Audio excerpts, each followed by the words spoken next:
So hello everyone. तो इस video में हम लोग करने वाले हैं नवंबर 2022 के करंट अफेयर्स। और अभी चल रहा है वैसे मई 2023, लेकिन हम लोग इतने पुराने करंट अफेयर्स क्यों कर रहे हैं? बिकॉज हमने काफ़ी लेट स्टार्ट किया है। अक्टूबर के करंट अफेयर्स हम लोग पूरी तरह कर चुके हैं। इस वीडियो में दो पार्ट्स में कवर्ड हैं अक्टूबर के करंट अफेयर्स, और इस सिंगल वीडियो में पूरे नवंबर के करंट अफेयर्स कवर्ड होंगे। और टोटल कितने करंट अफेयर्स हैं वो भी मैं बता देता हूँ।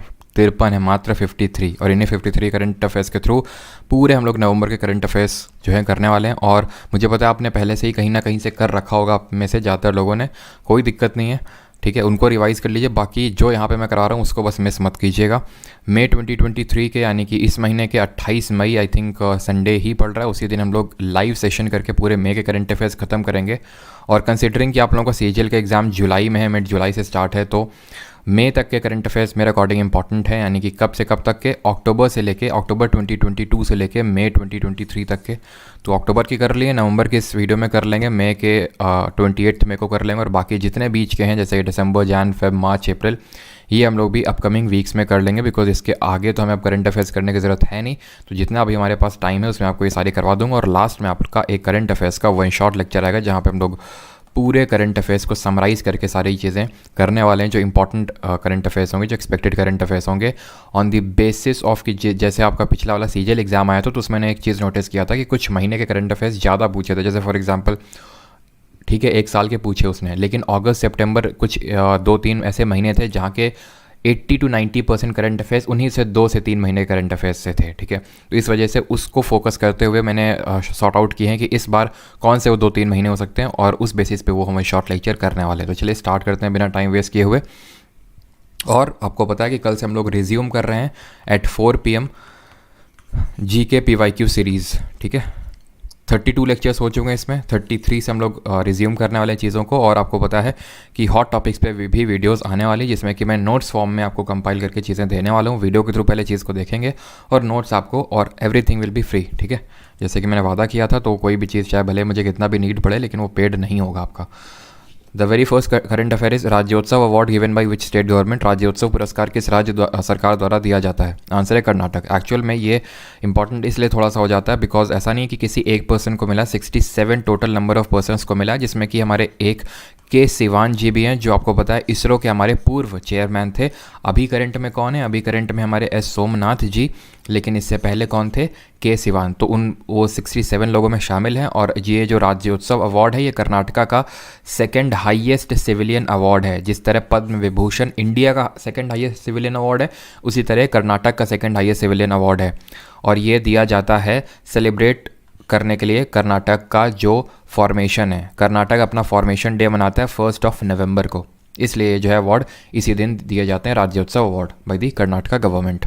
ठीक है, आपको ये बताना है कि इसरो जो है वो इस्टेब्लिश कब हुआ था। अगले क्वेश्चन पे आते हैं। Greenfield airport at Arunachal will be named as Donyi Polo airport which is in Itanagar, Arunachal की जो कैपिटल है। अब आपने ग्रीनफील्ड एयरपोर्ट और भी नाम सुना होगा कि भाई ग्रीनफील्ड एयरपोर्ट का नाम बदल के मनोहर पारिकर जी पे रख दिया गया गोवा में। तो क्या सर ये क्या दो हैं क्या, एक अरुणाचल में और एक गोवा में? तो एक्चुअल में ग्रीनफील्ड जो एयरपोर्ट एक कोई नाम नहीं है एक एयरपोर्ट का, ये एक टाइप ऑफ एयरपोर्ट है। वो टाइप ऑफ एयरपोर्ट है जिसको बनाया जाता है एयरपोर्ट्स अथॉरिटी ऑफ इंडिया के द्वारा on the basis of PPP model, public private partnership model पे इसको बनाया जाता है। और इसमें इस चीज़ का ध्यान रखा जाता है कि एनवायरनमेंट को कम से कम डैमेज पहुंचे, यानी कि ग्रीन तरीके से, सस्टेनेबल तरीके से इसको डेवलप किया जाता है। और इसी वजह से इसका नाम पड़ता है ग्रीनफील्ड एयरपोर्ट। ठीक, तो गोवा में मोपा में एक ग्रीनफील्ड एयरपोर्ट था जिसका नेम चेंज करके मनोहर पारिकर जी पे रखा गया, मनोहर इंटरनेशनल एयरपोर्ट। और ये है डोनी पोलो एयरपोर्ट। डोनी पोलो एक टाइप का रिलीजन है अरुणाचल प्रदेश पे, तो अरुणाचल प्रदेश में, तो उसी नाम पे ये रखा गया है। बाकी अरुणाचल से हमें यहाँ पे फोक डांसेस याद आने चाहिए, अगर जो भी हम लोगों ने कवर किए हैं, जो भी SSC के एग्जाम्स में पूछे गए हैं। तो कौन कौन से मैंने आपको याद करवाया था, अगर आपको याद हो तो मैंने आपको एक ट्रिक बताई थी। अजी बउआ वेंचो, ठीक है, अजी बउआ, ठीक है, बउआ वेंचो के पास चलो।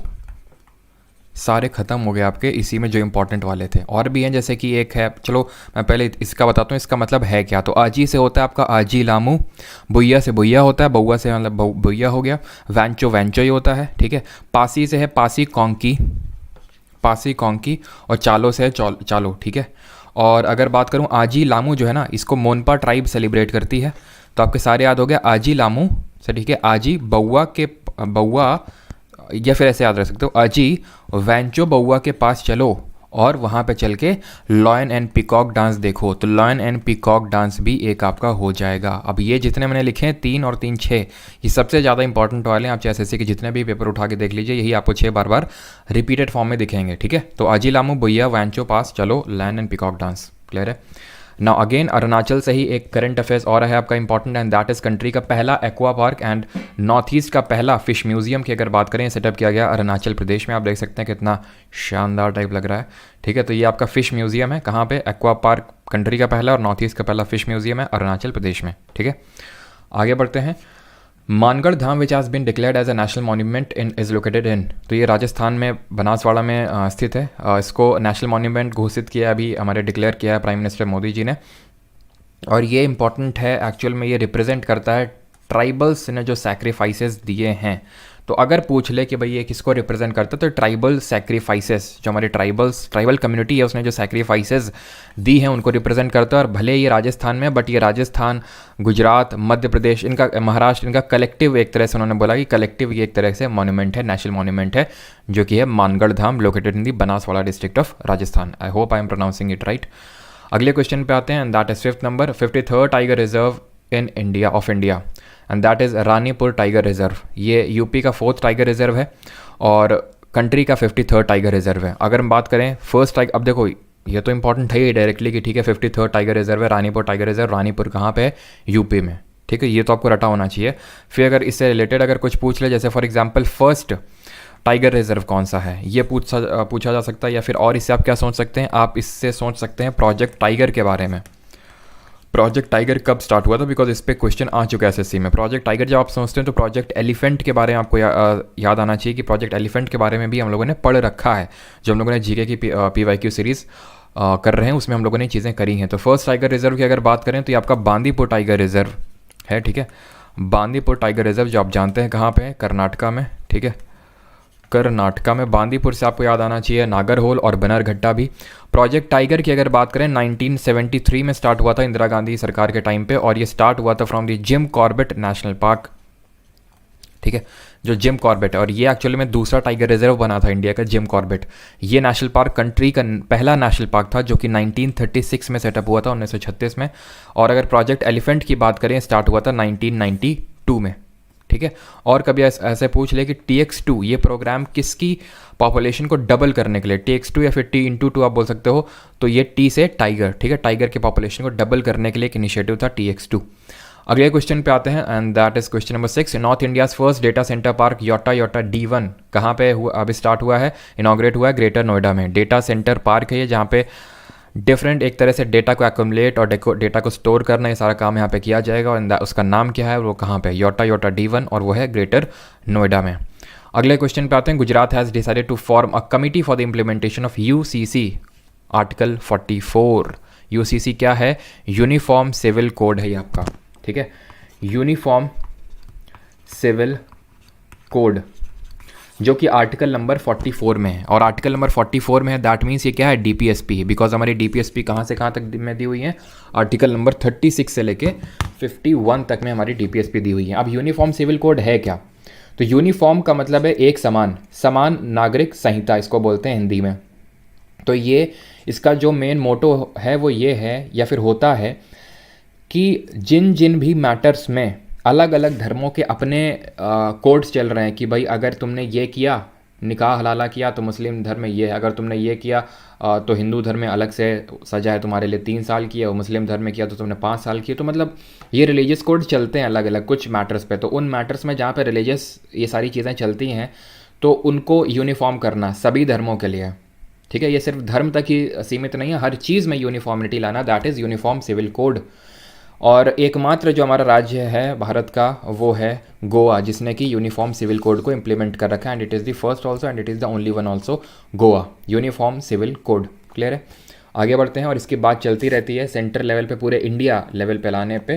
तो अभी इंडिया लेवल पे तो बात तो चलती रहती है, लेकिन अभी हर राज्य में ही थोड़ा सा जब इनिशिएटिव आएगा तभी ये आ सकता है। खैर क्वेश्चन नंबर 8 थे, Shyam Saran Negi the first voter of independent India dies. तो श्याम सरन नेगी जो हिमाचल प्रदेश से बिलोंग करते थे, जिन्होंने फर्स्ट जो जनरल इलेक्शंस हुए थे हमारे 1951 में, उसमें उन्होंने अपना वोट कास्ट किया था और अभी हाल ही में इनकी जो है डेथ हुई थी। तो बस हमें इतना पता होना चाहिए, वो श्याम सरन नेगी, तो he was the first voter of the independent India, ठीक, जो 1951 में इलेक्शन हुए थे इंडिपेंडेंट इंडिया के पहले जनरल इलेक्शंस। और पहले जनरल इलेक्शन से मुझे याद आता है कि आपको ये पता होना चाहिए कि पहले फाइनेंस मिनिस्टर कौन थे हमारे, पहले डिफेंस मिनिस्टर कौन थे, पहले who was the only women minister in that first cabinet. तो वो सारी चीज़ें आपको पता होना चाहिए। जैसे हमारे डिफेंस मिनिस्टर की अगर बात करें तो बलदेव सिंह जी थे, फाइनेंस मिनिस्टर की बात करें शनमुखम चेट्टी जी थे, only women in the cabinet थी हमारी कौन, ये हमारी थी राजकुमारी अमृत कौर, ठीक है, ये हमारी राजकुमारी अमृत कौर जो हैं ये ओनली वेमेन थी और ये हेल्थ मिनिस्टर भी थी आपकी, ठीक है,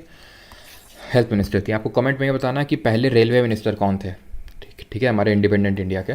लखपति दीदी योजना ये चालू करी है उत्तराखंड ने, उत्तराखंड स्टेट गवर्नमेंट ने चालू किया लखपति दीदी योजना। इसके तहत जो भी वेमेन इन्वॉल्व हैं एसएचजीज में, एसएचजीज क्या होते हैं, सेल्फ हेल्प ग्रुप, जिनको हम हिंदी में बोलते हैं स्वयं सहायता समूह, तो उनसे जोड़ी महिलाओं के लिए ये स्कीम लाई गई है, जिसके तहत उनकी ईयरली इनकम को 1 लाख प्लस करने का टारगेट रखा गया है। अब एसएचजीज के रिगार्डिंग हमने क्या पढ़ा था या फिर कब पढ़ा था, जब हमने पढ़ा था जॉइंट लायबिलिटी ग्रुप के बारे में, अगर आपको याद हो, ठीक है, जब हमने पढ़ा था जॉइंट लायबिलिटी ग्रुप के बारे में, जॉइंट लायबिलिटी ग्रुप यानी संयुक्त देयता समूह। तो हमने ये क्वेश्चन पूछा गया था सीजीएल में भी रिसेंट में कि इसमें कितने मेंबर्स हो सकते हैं, तो मिनिमम 4 और मैक्सिमम 10। उसी तरह अगर एसएचजीज में अगर हम बात करें तो इसमें हो सकते हैं मिनिमम 10 और मैक्सिमम 20, ये आपको पता होना चाहिए। और एक चीज़, अब पता नहीं क्यों अभी एकदम से उत्तराखंड देखा और एकदम से अभी पीछे हम लोगों ने गुजरात के बारे में पढ़ा, ठीक है, तो गुजरात से आपको ये याद आना चाहिए कि गुजरात में अभी हुए थे 36 नेशनल गेम्स। और एक्चुअल में सिर्फ गुजरात देख के नहीं, गुजरात और गोवा दोनों बैक ऑफ द माइंड मेरे एकदम से चलने लगे, और इस वजह से चलने लगे बिकॉज जो 36 नेशनल गेम्स हुए थे वो आपके गुजरात में हुए थे, और जो 37th होंगे, जो अगले वाले होंगे 37th होंगे, वो गोवा में होंगे आपके, ठीक है। तो 36 नेशनल गेम्स के रिगार्डिंग आपको चीज़ें पता होनी चाहिए, बिकॉज ये पक्का पूछेगा ही पूछेगा। ये कुछ चीज़ें होती हैं कि श्योर हैं कि भाई पूछा ही जाएगा। जैसे फॉर एग्जांपल इसमें क्या क्या पता होना चाहिए, ये पता होना चाहिए कि भाई इसका जो मैस्कॉट था वो सैवराज था, ठीक है। सैवराज क्या है, ये एशियाटिक लायन है एक तरह का, एशियाटिक लायन, ठीक है। जैसे ऑली था ना, ऑली हमारा उसमें था हॉकी वर्ल्ड कप में, वो होता क्या है, वो ऑलिव रिडले टर्टल का शॉट है वो ऑली। उसी तरह सैवराज ये आपका एशियाटिक लायन, ये तो हो गया मैस्कॉट। अगर हम बात करें इसका मोटो क्या था, ठीक है, तो ये था celebrating unity through sports, unity through sports, ये इसका मोटो था। और अगर हम बात करें इसमें टॉप किसने किया, अगर इसमें रैंकिंग की बात कर ले तो फर्स्ट नंबर पे रहा इसमें सर्विसेज, बट ये क्योंकि कोई स्टेट नहीं है, तो अगर कोई ऐसा पूछे कि फर्स्ट नंबर पे कौन सा स्टेट रहा, तो वो आपका रहा महाराष्ट्र, जो एक्चुअल में सेकंड नंबर पे रहा, ठीक है, महाराष्ट्र। और ये भी पूछेगा क्योंकि पीछे पूछा है पिछली बार कि टोटल मेडल्स, तो टोटल एक तो गोल्ड मेडल पता होना चाहिए 61 गोल्ड मेडल्स, ठीक है, और टोटल मेडल्स की अगर बात करें तो 128 टोटल इसके मेडल्स रहे हैं। थर्ड नंबर पे अगर हम बात करें तो हरियाणा स्टैंड किया है, ठीक है, थर्ड नंबर पे आपका हरियाणा रहा है, एंड फोर्थ नंबर पे आपका रहा है state and that is Karnataka, वही कर्नाटका जहाँ पे अभी हमने देखा राज्योत्सव अवार्ड वहाँ का सेकंड हाईएस्ट सिविलियन अवार्ड है, और इनका फॉर्मेशन डे होता है 1 नवंबर को। Let us move on to the next current affairs. Lula da Silva becomes the new president of Brazil. तो ब्राज़ील के ये नए प्रेसिडेंट बने हैं लूला द सिल्वा, ठीक है। काफ़ी ये सब लिखा है कि इनकी गरीबी के बारे में वर्णन है कि काफ़ी गरीब बैकग्राउंड से, काफ़ी पुअर बैकग्राउंड से आते हैं, और यहाँ तक ये प्रेसिडेंट जो है ब्राज़ील के भी बने हैं। ब्राज़ील से आपको याद आना चाहिए कि जो हमारा 2024 का जो G20 समिट है, यानी अगला जो G20 समिट है वो ब्राज़ील में ही होगा। अभी हमारा 2023 का कहाँ पे हो रहा है, इंडिया में हो रहा है G20 समिट। वसुधैव कुटुंबकम आपको याद आना चाहिए, आपको याद आना चाहिए one earth one family, one world one earth and one family, ये आपको याद आना चाहिए। और क्या याद आना चाहिए, इसके शेरपा कौन है, ठीक है, G20 के शेरपा जो नीति आयोग के पूर्व CEO थे आपके अमिताभ कांत, ठीक है। और क्या याद आना चाहिए G20 से, G20 का जो 2022 में जो होस्ट था वो बाली इंडोनेशिया में हुआ था, ठीक है, बाली इंडोनेशिया में हुआ था। इस बार वाला इंडिया में हो रहा, अगला वाला कहाँ पे होगा, ब्राज़ील में होगा, ठीक है। अगले क्वेश्चन पे, और ये आपको पता होना चाहिए G20 में टोटल कितनी कंट्रीज़ हैं, तो एक्चुअल में G20 कुछ इस तरह से है 19 + 1 क्या है, ये यूरोपियन यूनियन है, 19 कंट्रीज़ प्लस यूरोपियन यूनियन इसमें आता है G20 में, ठीक। अगले क्वेश्चन पे आते हैं, who has been re elected as Israel का पीएम, इसराइल के नए पीएम कौन बने अभी, बेंजामिन नेतन्याहू, ठीक है। तो ये नए पीएम बने, इसमें और कुछ आई थिंक, हाँ ये हम पढ़ सकते हैं कि इसराइल की अगर हम करेंसी की बात करें, ठीक है, करेंसी इसराइल की है शेकेल, और यहाँ की जो पार्लियामेंट है उसका नाम है नेसेट, ठीक है, यहाँ की पार्लियामेंट का नाम ये, और यहाँ का करेंसी आपका शेकेल। अगले क्वेश्चन पे आए, चलिए अगले क्वेश्चन पे आते हैं, और अगला क्वेश्चन हमारा फ्रेंच ओपन सुपर 2022 डबल्स किसने जीता है, तो स्वास्तिक साईराज रानकीरेड्डी और चिराग शेट्टी। थोड़ा सा ये पता होना चाहिए कि किस स्पोर्ट्स रिलेटेड है, और मुझे लगता है पर्सनली कि ये भी पक्का पूछा जाएगा। रीज़न क्या है, बिकॉज ये मई का ही करंट अफेयर्स है, इसी महीने का, जब हम लोग देखेंगे 28 मई को तो फिर से इन दोनों लोगों का नाम आएगा कि इन्होंने अभी बैडमिंटन एशिया चैम्पियनशिप भी जीती है। इस डुओ ने बैडमिंटन एशिया चैम्पियनशिप भी जीत ली है, तो ये थोड़ा सा और इंपॉर्टेंट हो जाता है इन दोनों लोगों के नाम। सात्विक साईराज रानकीरेड्डी और Chirag Shetty are related to the badminton. अगले क्वेश्चन पे आते हैं, फिक्की के नए प्रेसिडेंट कौन बने हैं, ये बने सुब्रकांत पांडा जी। फिक्की क्या है, federation of Indian chamber of commerce and industries का फुल फॉर्म है। ये सेटअप हुआ था जिस साल साइमन कमीशन सेटअप हुआ था 1927 में। 1928 में साइमन कमीशन भारत आया था, लेकिन साइमन कमीशन सेटअप हुआ था 1927 में, because government of India act जो मोंटेग्यू चेल्सफोर्ड रिफॉर्म्स होता है हमारा 1919 का, उसने ये बोला था कि 10 साल बाद इसको देखने के लिए कि इसने कितना ग्राउंड लेवल पे एक्चुअल में इम्पैक्ट डाला, 10 साल बाद एक कमीशन बनेगा, बट एक्चुअल में 8 साल बाद ही एक कमीशन इसका गठन कर दिया गया था। तो मैं आपको ये बस रिलेट करवाना चाहता हूँ ताकि आपको ये ना भूले कि फिक्की कब सेटअप हुआ था। इसके फाउंडिंग फादर्स हम बोल सकते हैं या फिर फाउंडिंग मेंबर्स कौन थे इसके, तो ये थे हमारे घनश्याम दास बिड़ला जी और पुरुषोत्तम ठाकुर दास, ठीक है, पुरुषोत्तम ठाकुर दास। तो ये फाउंडिंग फादर्स इनके याद होने चाहिए, और कब सेटअप हुआ था याद होना चाहिए। और करंट में प्रेसिडेंट कौन है, शुभ्रकांत पांडा। ऑपरेशन विजिलेंट स्टॉर्म, ये एक्चुअल में यूएसए में हुआ, उतना ज़्यादा इंपॉर्टेंट नहीं, एक्चुअली यूएसए में नहीं हुआ है, ठीक है, ये याद रखिएगा, यूएसए में नहीं हुआ एक्चुअल में, ये हुआ है आपका, उतना ज़्यादा इंपॉर्टेंट नहीं है, ये हुआ साउथ कोरिया में है, बस इंपॉर्टेंट थोड़ा सा इसलिए हो गया था क्योंकि नॉर्थ कोरिया ने इसका विरोध किया था। ऑपरेशन विजिलेंट स्टॉर्म जो है यूएसए कर रहा था, यूएसए इसका लीडर था, कहाँ पे, साउथ कोरिया में, तो इसलिए नॉर्थ कोरिया के यहाँ पे रिमार्क्स आए थे जिस वजह से ये एक्सरसाइज आ गई थी। ऐसा नहीं है कि ऑपरेशन विजिलेंट स्टॉर्म इंडिया और यूएसए के बीच में कोई एक्सरसाइज थी, नहीं, ऑपरेशन विजिलेंट स्टॉर्म ये एक मल्टीलेटरल एक्सरसाइज है जिसमें कि इंडिया ने पार्टिसिपेट नहीं किया है, यूएसए और उसके अलाइज ने साउथ कोरिया में किया है, बस खत्म, ठीक है। अगर इंडिया की बात करें तो इंडिया हम लोग अगले मंथ का जो करंट अफेयर होगा दिसंबर का, उसमें पढ़ेंगे, युद्ध अभ्यास किया है, ठीक है, ये इंपॉर्टेंट है, युद्ध अभ्यास इंडिया ने यूएसए के साथ किया है, कहाँ पे, औली उत्तराखंड में, ठीक है, औली उत्तराखंड में एक्सरसाइज हुआ है इंडिया और यूएसए का। अगले क्वेश्चन पे आते हैं, वेस्ट बंगाल स्कीम लक्ष्मीर भंडार हैज़ गॉट स्कॉच अवार्ड। तो स्कॉच अवार्ड दिया जाता है उन इंडियन पर्सनालिटीज़, इंस्टीट्यूशंस, स्कीम्स को जो इंडिया को एक बेटर नेशन बनाने में मदद करते हैं। तो उसमें वेस्ट बंगाल की जो स्कीम है लक्ष्मीर भंडार स्कीम, इसको स्कॉच अवार्ड मिला है। लक्ष्मीर भंडार स्कीम एक बेसिक इनकम असिस्टेंस स्कीम है जिसके तहत 500 रुपये दिए जाते हैं हर, मतलब एक तरह से हाउस होल्ड में जो भी विमेन होती हैं, ठीक है, उनको 500 रुपये दिए जाते हैं अगर जनरल कैटेगरी से बिलोंग करते हैं, और अगर SC/ST से तो 1000 रुपये दिए जाते हैं। आई थिंक ये नहीं पूछेगा आपसे, थोड़ा सा बैक ऑफ द माइंड रख लो कि हाँ एक तरह से इनकम असिस्टेंस स्कीम थी जिसको कि स्कॉच अवार्ड मिला है अभी, ठीक है, लक्ष्मीर भंडार। अगले क्वेश्चन पे आते हैं, ये काफ़ी ज़्यादा इंपॉर्टेंट है, very very very very very important है ये। फ्रांस का हाईएस्ट ऑनर मिला है शेवलियर डी, क्या पढ़ेंगे इसको, एलॉर्डे, ठीक है, तो ये मिला है अरुणा साईराम को। अभी इंपॉर्टेंट क्यों, वेरी इतने सारे वेरी मैंने क्यों लगा डाले, क्योंकि आपको ही पता है स्टैटिक यानी कि आपका एक्सपोनेंट और कार्नेटिक म्यूज़िक कितना प्यारा है SSC के लिए। तो ये जो है हमारी कार्नेटिक म्यूजिशियन है, और सिर्फ कार्नेटिक म्यूजिशियन बोलना गलत होगा because she is the first Carnatic musician जिन्होंने परफॉर्म किया है BBC प्रॉन्स इन लंदन में, ठीक है, BBC प्रॉन्स इन लंदन में इन्होंने वो किया है, परफॉर्म किया है। और साथ ही साथ एक फेस्टिवल होता है ऑड फेस्टिवल जेरूसलेम इज़राइल में, वहाँ पे परफॉर्म करने वाली पहली कार्नेटिक म्यूजिशियन है ये, ठीक। इनको पद्मश्री मिल चुका है, वैसे तो अगर मैं ना भी बताता तो भी तुम पद्मश्री ही मारने वाले थे, है ना, क्यों, क्योंकि मैंने बताया था अगर आपको एग्जैक्टली नहीं पता है तो अगर पूछे कि किसी भी डांस के एक्सपोनेंट या फिर कोई वो जो हमारी वोकलिस्ट होती हैं कि इनको कौन सा अवार्ड मिला, तो पद्मश्री के साथ आपको जाना 99% चांसेस हैं कि आपका आंसर सही होगा, ठीक। तो ये क्या है, वोकलिस्ट हैं, और कार्नेटिक म्यूज़िक में आपको ये बताना। और व्हेन आई से कार्नेटिक म्यूज़िक मतलब मैं इसका क्या है, साउथ इंडिया का म्यूज़िक। अब कार्नेटिक म्यूज़िक में कौन कौन से स्टेट आते हैं ये भी सीजीएल ने पूछा था पिछले वाले में।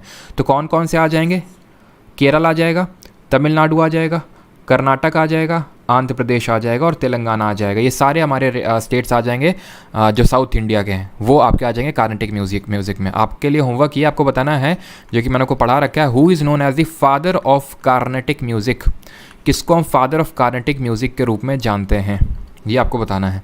अगले क्वेश्चन पे आते हैं। कर्नाटका रत्न अवार्ड ये दिया गया है अभी पुनीत राजकुमार जी को। इनकी डेथ हो चुकी है, आपको पता है ना, काफ़ी बड़े एक्टर थे साउथ इंडिया के, इनकी डेथ हो गई। और यहाँ कर्नाटका के हाईएस्ट अवार्ड दिया गया है कर्नाटका के फॉर्मेशन डे पे 1 नवंबर की। इनकी जो वाइफ है इनको ये दिया गया है। बस उतना ज़्यादा डीप में हमें पढ़ने की इसमें कोई ज़्यादा ज़रूरत है नहीं, बस आपको बताना चाहिए पुनीत राजकुमार साउथ इंडिया के एक्टर थे।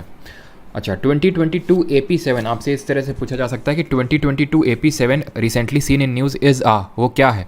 तो ये एक तरह का एस्टेरॉयड है। ये क्या है, क्षुद्र ग्रह है, क्षुद्र ग्रह है, ठीक है, एस्टेरॉयड। और ये इसलिए ज़्यादा न्यूज़ में था बिकॉज ये माना जा रहा है कि अर्थ साइज्ड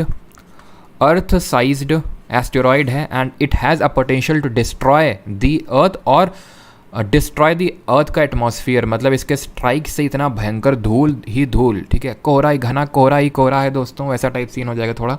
और सनलाइट पूरी तरह से ब्लॉक हो सकती है। खैर ऐसा ना हो, और लेकिन हाँ अभी तो ये बोला जा रहा है कि इसको सेंचुरीज़ लगेंगे, क्योंकि जिस हिसाब से ये अमेरिका के साइंटिस्ट ने इसको ऑब्ज़र्व किया है, तो उन्होंने ये ऑब्ज़र्व किया कि इसका जो पाथ है, क्योंकि सूरज का एक चक्कर ये 5 साल, अर्थ के अगर हम अर्थ से कंपेयर करें, अर्थ का जो टाइम है उसके हिसाब से 5 साल में सूरज का एक चक्कर लगाता है। तो उन लोगों ने पूरा गणित वड़ित लगाया और उन्होंने बोला है कि आने वाली सेंचुरी में ये काफ़ी ज़्यादा डेंजरस हो सकता है, तो इसको इसके पाथ से हटाना अति आवश्यक है। तो आपसे पूछा जा सकता है ये क्या है, ये एस्टेरॉयड है, क्षुद्र ग्रह। और एस्टेरॉयड से हमें क्या याद आना चाहिए, एस्टेरॉयड बेल्ट याद आनी चाहिए। एस्टेरॉयड बेल्ट किन 2 ग्रहों के बीच में, किन 2 प्लैनेट के बीच में, ज़रा रिकॉल करिए जल्दी से। तो एस्टेरॉयड बेल्ट हमारी है, एस्टेरॉयड बेल्ट है हमारी किसके बीच में, ये है मार्स और जुपिटर के बीच में, मंगल और बृहस्पति के बीच में। आप याद करिए ये हमारा सूरज यानी कि सन है, इसके सबसे नज़दीकी ग्रह मरकरी यानी बुध, फिर हमारा शुक्र यानी वीनस, देन हमारा लाल ग्रह यानी कि मार्स, रेड प्लैनेट, जिसकी कि 2 सैटेलाइट हैं। वो 2 सैटेलाइट को रिकॉल करिए, सॉरी ये कि मैंने क्या बोल दिया, ये हमारा अर्थ, ठीक है, एंड देन हमारा red planet and that is Mars. इसके बाद यहाँ पे आता है हमारा एस्टेरॉयड बेल्ट, क्षुद्र ग्रह बेल्ट। और इसके बाद यहाँ पे हमारा लार्जेस्ट प्लैनेट है जुपिटर, आपका Saturn, then Uranus and then आपका आता है नेपच्यून, ठीक है। मैं एक बार हिंदी में बता देता हूँ, बुध, शुक्र, पृथ्वी, मंगल, बृहस्पति, शनि, अरुण, वरुण। अब जल्दी से हम ये रिवाइज कर लेते हैं जो हमने जीके पीवाई की सीरीज़ में चीज़ें देख रखी हैं क्या क्या। सबसे पहली बात तो मरकरी और वीनस की कोई सैटेलाइट नहीं है, कोई नेचुरल सैटेलाइट नहीं, कोई प्राकृतिक उपग्रह नहीं है। सबसे नज़दीक आपका मरकरी हो तो साफ साफ दिख रहा है।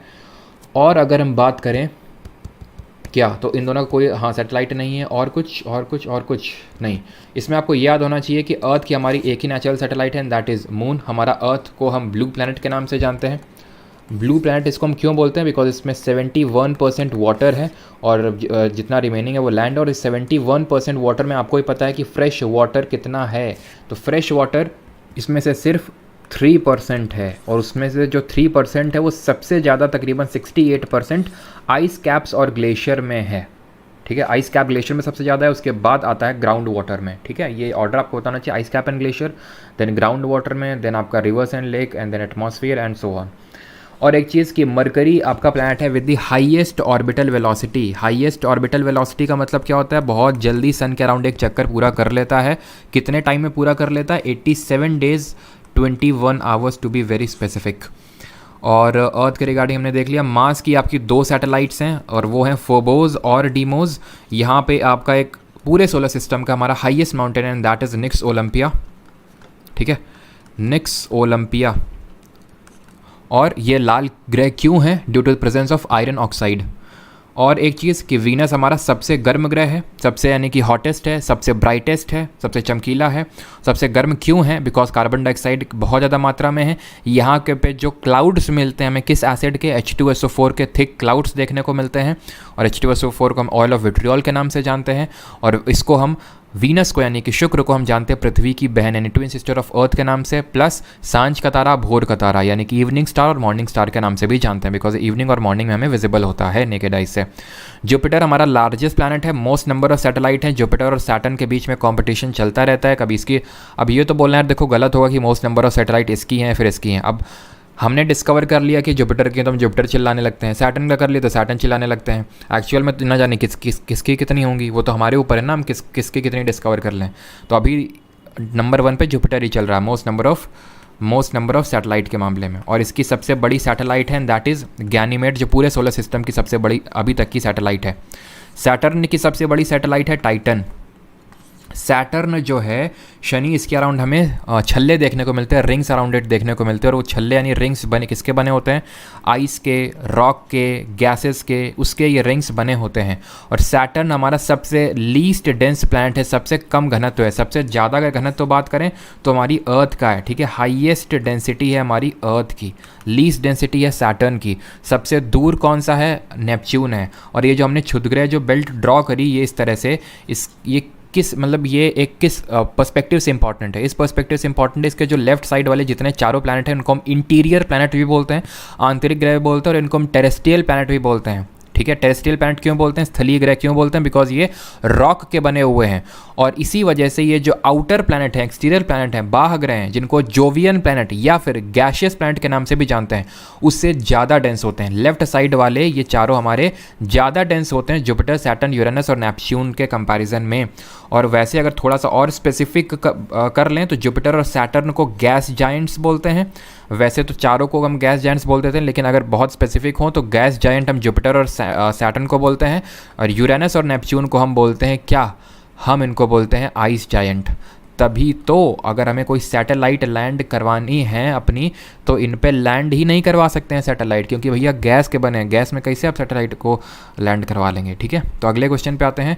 Are Praggnanandhaa and PV Nandhidha won Asia continental chess championship, इन्होंने जीता है। तो आपसे डायरेक्टली इस तरह से क्वेश्चन पूछ सकता है कि ये किस से रिलेटेड हैं, तो ये चेस से रिलेटेड हैं, ठीक है। वैसे तो ये काफ़ी न्यूज़ में रहते हैं। मैग्नस कार्लसन जो टॉप पे चल रहे हैं नॉर्वे के, उनको कई बार हरा चुके हैं, ठीक है।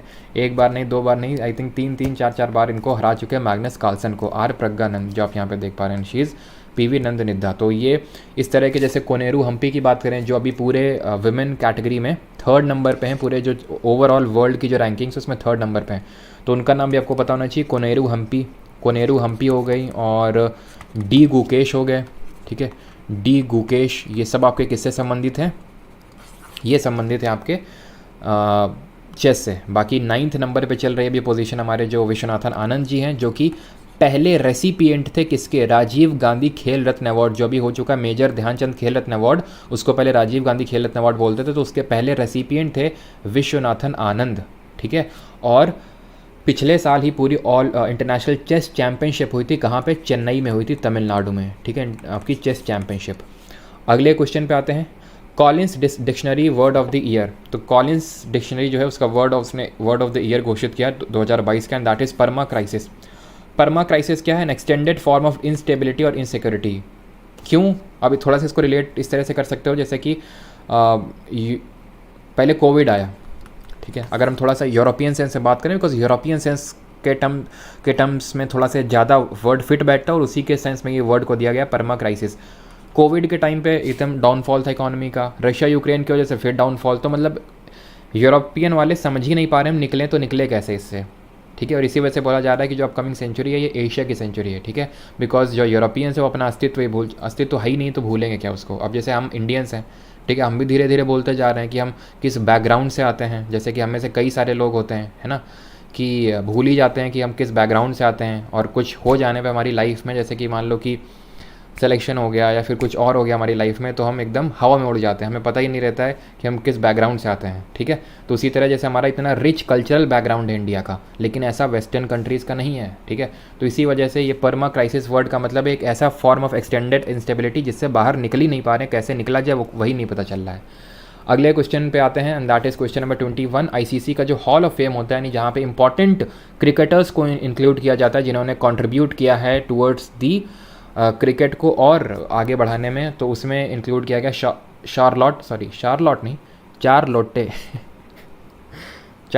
ठीक है। शार्लॉट एडवर्ड्स इंग्लैंड की हैं ये, ठीक है। ये शिव नारायण चंद्रपॉल की अगर बात करें वेस्ट इंडीज़ के, ठीक है। इनको आपने देखा ही होगा, 90s के जो किड्स हैं इनको कैसे भूल सकते हैं, ठीक है। ये ब्लैक ब्लैक और इसमें इनका कुछ लिखा रहता था, है ना, लेफ्टी प्लेयर। और बहुत इनका जो स्टांस है ना, स्टांस अगर किसी ने देखा हो खेलते हुए तो खैर अब्दुल कादिर ये पाकिस्तान के। तो इन तीनों लोगों को आईसीसी के हॉल ऑफ फेम में इंक्लूड किया गया है। अगले क्वेश्चन पे आते हैं। जनजातीय गौरव दिवस अभी सेलिब्रेट किया है मिनिस्ट्री ऑफ एजुकेशन ने। एक्चुअल में जनजातीय गौरव दिवस आपको ये पता होना चाहिए मनाते कब है, तो ये 15 नवंबर को मनाते हैं। और ये ऐसा नहीं कि बहुत पहले से मनाते हुए आ रहे हैं, ये एक्चुअल में हमने 2021 से ही मनाना स्टार्ट किया है। और 15 नवंबर को ही क्यों मनाते हैं, बिकॉज थोड़ा सा रिकॉल करिए ये पिक्चर देख के, ये हमारे बिरसा मुंडा जी हैं जिनको कि भगवान माना जाता है ट्राइबल कम्युनिटी के द्वारा। और माना भी क्यों ना जाए, बिकॉज इन्होंने काफ़ी कुछ किया है, जैसे कि मुंडा अपराइजिंग के नाम आपने सुना होगा, ठीक है। मुंडा अपराइजिंग, ठीक है, जिसको कि हम और किस नाम से जानते हैं, उलगुलान अपराइजिंग। ये क्वेश्चन डायरेक्टली जो मैं आपको बता रहा हूँ यूपीएससी सिविल सर्विसेज में 2020 में पूछा गया था कि मुंडा अपराइजिंग को और किस नाम से हम जानते हैं, तो उलगुलान अपराइजिंग के नाम से जानते हैं, ठीक है। कब हुआ था ये, 1799 में, 1799 में हुआ था मुंडा अपराइजिंग। और ये मैंने आपको पूरा एक्सप्लेन किया था कि जो झारखंड वाला अभी करंट में एरिया वहाँ पे, और मैंने आपको क्या बताया था, ये दीकूस के खिलाफ था। ये दीकूस कौन थे, ये आउटसाइडर्स जो होते थे ना, आउटसाइडर मतलब ये अंग्रेज भी आउटसाइडर हो भी उसमें इंक्लूड थे, और साथ ही साथ जो ज़मींदार आ रहे थे यहाँ पे उनको भी दीकूस बोला गया। और ये वहाँ पे जो खुंट कट्टी सिस्टम प्रैक्टिस हो रहा था उसको ख़त्म करने का ये लोग पूरा वो डीकूज पूरा कोशिश कर रहे थे, तो उसके खिलाफ थे एक्चुअल में कि खुंट कट्टी सिस्टम, ये आपको पता होना चाहिए। और डीकूज ये कौन थे, आउटसाइडर्स थे। इससे आपको याद आना चाहिए संथाल अपराइजिंग के बारे में। याद आ रहा है आपको संथाल अपराइजिंग, मैंने आपको पढ़ाया। तो ये एमटीएस एग्ज़ाम जो अभी चल रहा है उसमें भी पूछा गया था संथाल अपराइजिंग के बारे में। तो 1855 में, यानी कि आपका जो 1857 का रिवोल्ट हुआ था उससे 2 साल पहले, सिद्धू और कन्हू, ठीक है, सिद्धू और कन्हू ये 2 ब्रदर्स थे, एक्चुअल में 4 ब्रदर्स थे, लेकिन इन्हीं 2 के नाम को याद करने की ज़रूरत है। ये 2 लीडर्स है संथाल अपराइजिंग में। और संथाल कम्युनिटी से हमारी कौन बिलोंग करती हैं, द्रौपदी मुर्मू जी, ठीक है, जो हमारी कंट्री की पहली ट्राइबल प्रेसिडेंट हैं। तो जनजातीय गौरव दिवस 15 नवंबर को मनाते हैं और इस बार मिनिस्ट्री ऑफ एजुकेशन ने इसको सेलिब्रेट किया है। अगले क्वेश्चन पे आते हैं। The first state in India to launch uniform gold prices. Kerala बना है भारत का पहला राज्य जिसने सोने की एक समान कीमतों को शुरू करने का जो एक तरह से सिस्टम अभी चालू किया है। और जैसे इसमें कुछ जानने की ज़रूरत है नहीं, हाँ बस थोड़ा सा ये रिकॉल कर लेते हैं कि केरल के रिगार्डिंग हमने क्या क्या पढ़ा है। मुझे याद नहीं है कि आगे मिलेगा हम लोगों को, या हम लोग आई थिंक अक्टूबर वाले में कर चुके हैं, लेकिन फिर भी मैं आपको करवा देता हूँ कि कोल्लम केरल का पहला ऐसा डिस्ट्रिक्ट बना है जो कि कॉन्स्टिट्यूशनली लिटरेट है। इंडिया का पहला डिस्ट्रिक्ट बना है जो कि कॉन्स्टिट्यूशनली लिटरेट डिस्ट्रिक्ट है, यानी कॉन्स्टिट्यूशन के बारे में सभी लोग यहाँ पे अवेयर हैं, जानते हैं। और यहीं का एक डिस्ट्रिक्ट है वायनाड, जहाँ के लोगों के लिए जो बेसिक जैसे कि राशन कार्ड होता है, ठीक है, और बाकी जो कार्ड्स होते हैं वो सारे इशू करने वाला पहला डिस्ट्रिक्ट बना है इंडिया का, एंड दैट इज़ वायनाड। और किसको, ट्राइबल्स को, ठीक है, ट्राइबल्स को बेसिक डॉक्यूमेंट प्रोवाइड करने वाला पहला डिस्ट्रिक्ट बना है वायनाड। तो दोनों डिस्ट्रिक्ट के बारे में आपको पता होना चाहिए, ठीक है। कोल्लम, और कोल्लम से पता नहीं एकदम से याद आया कोल्लेरू, ठीक है। कोल्लेरू क्या है, कोल्लेरू लेक है। ये कोल्लेरू लेक आपको देखने को कहाँ मिलेगा, याद करिए, कोल्लेरू लेक कहाँ देखने को मिलेगा। चलो अभी मैं आपको एक क्वेश्चन देता हूँ, कमेंट करना, इसका आंसर अभी मैं तुरंत दूंगा, ठीक है। कोल्लेरू पहले पे रख लो, ठीक है, दूसरे पे रख लो पुल्लिकट, ठीक है, तीसरे पे रख लो चिलिका। अब जरा इसका ऑर्डर लगा दो, 1 2 3 2 1 3 3 2 1, किस ऑर्डर में ये तीनों आएंगे, नॉर्थ से साउथ के ऑर्डर में मैं पूछ रहा हूँ। नॉर्थ से साउथ में ऑर्डर में लगाओगे तो ये किस ऑर्डर में आएंगे। तो सबसे पहले आपका क्या आएगा, सबसे पहले आएगा 3, बिकॉज चिलिका कहाँ पे है, चिलिका उड़ीसा में है। उसके बाद आएगा आपका कोल्लेरू लेक, कोल्लेरू है आपका आंध्रा में, ठीक है, आंध्र प्रदेश में एक्चुअल में, हाँ आंध्र में ये जो आपका गोदावरी नदी है ना और कृष्णा नदी है, इसके बीच में ही ये बनता है कोल्लेरू लेक। और पुलिकट है आपका, पुलिकट आंध्रा और तमिलनाडु के बॉर्डर पे है। तो अगर कोल्लेरू ऊपर है तो पुलिकट नीचे है, ये भी आंध्रा में बिल्कुल बॉर्डर में है तमिलनाडु के, बस ये इतना याद रखना। तो ये 3 1 2 इसका नॉर्थ से साउथ में ऑर्डर होगा। Second city to issue a municipal bond, तो दूसरी सिटी कौन बनी है जिसने कि म्यूनिसिपल बॉन्ड को इशू किया है, तो Vadodara becomes the second city to successfully issue municipal bond with assistance from US treasury. पहला कौन था हमारा, पहला था इंदौर म्यूनिसिपल कॉरपोरेशन, और दूसरा बना है हमारा Vadodara to issue the municipal bonds. अगले क्वेश्चन पे आते हैं, वर्ल्ड का पहला वैदिक क्लॉक को इंस्टॉल किया गया है उज्जैन में। तो वैदिक क्लॉक आप देख सकते हैं वेदों के हिसाब से क्लॉक है, ठीक है। अश्विनी है, अभी त्रिगुण, चतुर्वेद, पंच, अब इतना तो मैं डीप में नहीं जानता इन सब चीज़ों के बारे में, लेकिन हाँ इससे आपको ये याद आना चाहिए जो हमारे हिंदी के महीने होते हैं, चैत्र, बैसाख, वो सारी चीज़ें, क्योंकि हम लोग ये कर चुके हैं, अच्छे से कर चुके हैं, बिकॉज एसएससी अच्छे से इसको पूछता है, ठीक है। तो अच्छा जल्दी से बताओ, जेठ, ठीक है, जिसको ज्येष्ठ बोलते हैं, वो कब आता है बताइए। जेठ, आषाढ़ कब आता है, जल्दी से बताइए मुझे कमेंट में। ये मैंने आपको याद करवाया था अगर याद हो, ठीक है आपको, कि बड़े पापा काफ़ी गर्मी ला रहे थे मेरी, ठीक है। तो बताओ वो कौन सा मंथ होगा, किस मंथ में गर्मी खूब पड़ती है। तो उज्जैन जो है, उज्जैन में इसको इंस्टॉल किया गया, और उज्जैन से आपको याद आना चाहिए कि उज्जैन जो हमारा शिप्रा नदी के तट पे स्थित है। शिप्रा हमारी किसकी ट्रिब्यूटरी है, चंबल की ट्रिब्यूटरी है। चंबल किसकी ट्रिब्यूटरी है, यमुना की ट्रिब्यूटरी है। यमुना किसकी ट्रिब्यूटरी है, गंगा की ट्रिब्यूटरी है। चंबल निकलती कहाँ से, चंबल निकलती है मऊ प्लाट्यू से, ठीक, मऊ प्लाट्यू से निकलती है एमपी में। और अगर बात करें चंबल में कुछ आपके हाइड्रोइलेक्ट्रिक पावर प्रोजेक्ट्स हैं, जैसे कि आपका कौन कौन सा है, जैसे कि आपका है गांधी सागर, जवाहर सागर। तो मैंने आपको क्या बताया था, जितने भी सागर हैं, सागर वाले आपको जितने भी डैम या फिर हाइड्रोइलेक्ट्रिक पावर प्रोजेक्ट पूछ ले, वो चंबल में है, सिवाय इंदिरा सागर के जो किस में है, नर्मदा में है। तो इस तरह से मैंने आपको चीज़ें याद करवाई थी और कुछ नहीं। चलिए आगे बढ़ते हैं। बाकी तो आपको याद आना चाहिए, जैसे उज्जैन शिप्रा नदी के तट पे, तो हैदराबाद मूसी गोदावरी, नासिक गोदावरी नदी के किनारे है। दिल्ली हमारा यमुना किनारे है। कानपुर, पटना, वाराणसी ये गंगा के किनारे हैं, ठीक है। अगले क्वेश्चन पे आते हैं, Russia becomes the top oil supply to India, ठीक है। रशिया से सबसे ज़्यादा इंडिया अपना जो है, जो क्रूड ऑयल है, ऑयल का मतलब है यहाँ पे कच्चा तेल। अब ये कच्चा पक्का क्या होता है, तो तुम्हें पता है, अभी मई का ही करंट अफेयर का न्यूज़ है कि इंडिया जो है यूरोप का, मतलब यूरोप सबसे ज़्यादा फिनिश्ड ऑयल प्रोडक्ट्स को इंपोर्ट करता है इंडिया से।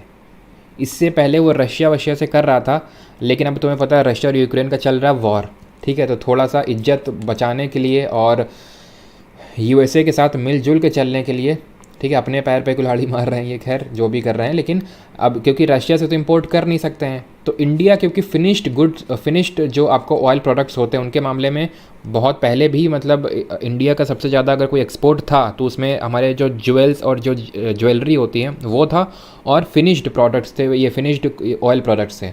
तो अब इंडिया सबसे टॉप सप्लायर बन चुका है यूरोप को फिनिश्ड इन ऑयल प्रोडक्ट्स के लिए, ठीक है। और इंडिया जो है यहाँ से और रशिया से खूब तेल मंगा रहा है, और फिनिश जो है इनको प्रोडक्ट किसको दे रहा है, यूरोपियंस को। इससे पहले हमारे लिए सऊदी अरेबिया हुआ करते थे, लेकिन रशिया अभी टॉप पे, और बाकी जो यूएस वाला पूरा कोशिश तो कर रहे हैं कि हम सैंक्शंस लगा देंगे, हम सैंक्शंस, लेकिन इंडिया को पता है कि मुसीबत के टाइम पे हमारा रशिया ही साथ देता है ना। तो 27 क्वेश्चन पे आते हैं, Modi @20 dreams made deliver and heartfelt the legacy of faith. ये बुक लिखी है राजीव चंद्रशेखर जी ने, ठीक है। इसमें और कुछ ज़्यादा एक्सप्लेनेशन की ज़रूरत है नहीं, इन्होंने रिलीज़ की है। अगले क्वेश्चन पे आते हैं, winning the inner battle bringing the best version of you to cricket. ये लिखी है शेन वॉटसन ने, है ना, जो पूर्व ऑस्ट्रेलियन क्रिकेटर थे जिन्होंने अभी संन्यास ले लिया है। और शेन वॉटसन से शेन वॉर्न भी आपको याद आना चाहिए, जिनकी डेथ हो चुकी है, और इनकी ऑटोबायोग्राफी का नाम पता होना चाहिए, and that is no spin, है ना। अगले क्वेश्चन पे आते हैं, तो ये ऑस्ट्रेलिया के क्रिकेटर है, इतना आई होप सभी को पता होगा, है ना, क्योंकि क्रिकेट एक ऐसा स्पोर्ट है जो हम जिसके रिगार्डिंग सारी चीज़ें जानते हैं। अगले क्वेश्चन पे आते हैं, India Switzerland friendship ambassador Neeraj Chopra बने हैं भारत स्विट्ज़रलैंड के मैत्री दूत। और स्विट्ज़रलैंड से आपको क्या क्या चीज़ें याद आना चाहिए, एक तो स्विट्ज़रलैंड में सबसे लॉन्गेस्ट पैसेंजर ट्रेन रन हुई है, लॉन्गेस्ट पैसेंजर ट्रेन चली है यहाँ पे। और स्विट्ज़रलैंड में हमारे कई सारे हेडक्वार्टर हैं। जेनेवा स्विट्ज़रलैंड में अगर बात कर लें तो किस किस के हेडक्वार्टर हैं, ILO, WHO, WTO, WMO, इन सब के हेडक्वार्टर हैं, ठीक है। और किसका है, फीफा का हेडक्वार्टर यहीं पे है। फीफा का कहाँ पे है, ज्यूरिच स्विट्ज़रलैंड में है। ज्यूरिच, ऐसे याद रखो, रिच लोग फीफा खेलते हैं, रिच लोग, ठीक है, ज्यूरिच। और इंटरनेशनल ओलंपिक कमेटी का भी हेडक्वार्टर यहीं पे, लॉसाने स्विट्ज़रलैंड में, ठीक है, लॉसाने स्विट्ज़रलैंड में। ज़रा ये बताइए इंटरनेशनल ओलंपिक कमेटी के भी प्रेसिडेंट अभी करंट में कौन है। अगले क्वेश्चन पे आते हैं, और अगला क्वेश्चन हमारा, डायमंड जुबली सेलिब्रेट करी हमने बैटल ऑफ वेलोंग और बैटल ऑफ रेजांगला की। बैटल ऑफ वेलोंग जो है अरुणाचल में लड़ा गया था, बैटल ऑफ रेजांगला लद्दाख में, दोनों 1962 में, उसके हमने डायमंड जुबली सेलिब्रेट की है। एंड आई थिंक ये CDS के एग्ज़ाम में भी इस बार पूछा गया था, आपको आई थिंक शायद ही कहीं पे ये मिलेगा लेकिन क्योंकि ये तो मिल जाएगा, लेकिन ये भी आपका लद्दाख में हुआ था और यही आपका पूछा गया था सीडीएस एग्ज़ाम में। और ये हुआ किसके खिलाफ था, किसके साथ हमने वॉर लड़ा था? तो चाइनीज़ जो मिलिट्री थी उसका जो एक तरह से यहाँ पे इंक्यूबेशन हुआ था। हमारी जो बॉर्डर्स हैं, जो लद्दाख बॉर्डर्स हैं, लद्दाख चाइना बॉर्डर, और अरुणाचल में जिसको कि हम बोलते हैं क्या, LAC बोलते हैं, ठीक है। यहाँ पे तो हम बोलते हैं मैकमोहन रेखा, लेकिन जो ईस्टर्न साइड है वहाँ पे बोलते हैं LAC। तो वहाँ पे ये अटैक को, जो चाइनीज़ एग्रेशन था उसको फेस किया था, ठीक है। एक बार मैं फिर से रिपीट करता हूँ इस चीज़ को। यहाँ पे आप देखते हैं लद्दाख बॉर्डर, यहीं पे एक रेजांगला पास करके है, तो ये आपका क्या कहलाता है, LAC line of actual control कहलाता है। और जो ईस्टर्न सेक्टर है हमारा, इसको हम मैकमोहन लाइन बोलते हैं, जिसको कि नहीं मानता है कौन, मैकमोहन लाइन को चाइना, ठीक है। मैकमोहन लाइन को ये नहीं मानता है, उसकी एक अलग से लाइन बोलता है मैकडोनल्ड लाइन, उसको मानता है ये, ठीक है। खैर, तो यहाँ पे हुआ था आपका बैटल ऑफ रेजांगला और यहाँ पे हुआ था आपका बैटल ऑफ वेलोंग। तो उसी का डायमंड जुबली सेलिब्रेट किया गया है, जो चाइनीज़ एग्रेशन को हमने सक्सेसफुली काउंटर किया था। वीरांगना सेवा केंद्र लॉन्च किया इंडियन आर्मी ने। ये जो हमारे शहीद होते हैं, उनकी जो वाइफ होती हैं, तो उनको काफ़ी जैसे कि हेल्प चाहिए होती है, जैसे कि उनकी पेंशन होती है, बाकी और भी जितने उनको बेनिफिट्स मिलते हैं, तो वो प्रॉपर तरह से स्ट्रीमलाइन हो सकें सारी चीज़ें, और वो उसके बारे में सारी चीज़ें अवेयर रहें, उनको कुछ भी उनका प्रॉपर तरीके से ग्रीवेंस रिड्रेसल हो, उस चीज़ के लिए वीरांगना सेवा केंद्र बनाया गया है through by the Indian army. ये पोर्टल है। 31 बिहारी पुरस्कार, तो बिहारी पुरस्कार मिलता है जो लिटरेचर से संबंधित है, ये आपका अवार्ड, ठीक है। और ये जो के बिरला फाउंडेशन है, ये इसको देता है, ठीक है। के बिरला फाउंडेशन इसको देता है। और ये जो 31 वाला, ये मधु कनकड़िया जी को मिला है, और 32 वाला मिला है डॉक्टर माधव हाडा। तो दोनों लोगों के आपको नाम पता होना चाहिए, एक तो मधु कनकड़िया जी और माधव हाडा जी, ठीक है। 31 एंड 32 रेस्पेक्टिवली। अगले क्वेश्चन पे आते हैं। 17वां प्रवासी भारतीय दिवस हमारा सेलिब्रेट किया गया है मध्य प्रदेश के इंदौर में, और इसमें हमारे जो चीफ गेस्ट थे वो मोहम्मद इरफान अली गियाना के प्रेसिडेंट थे, ठीक है। और प्रवासी दिवस हम लोग किस लिए मनाते हैं आपको पता होगा, आई थिंक 9 जनवरी 1915 को हमारे गांधी जी भारत वापस लौटे थे, इसीलिए 9 जनवरी को हम मनाते हैं प्रवासी भारतीय दिवस, ठीक है। इस बार का इंदौर मध्य प्रदेश मनाया गया और ये हमारे चीफ गेस्ट थे। क्लियर।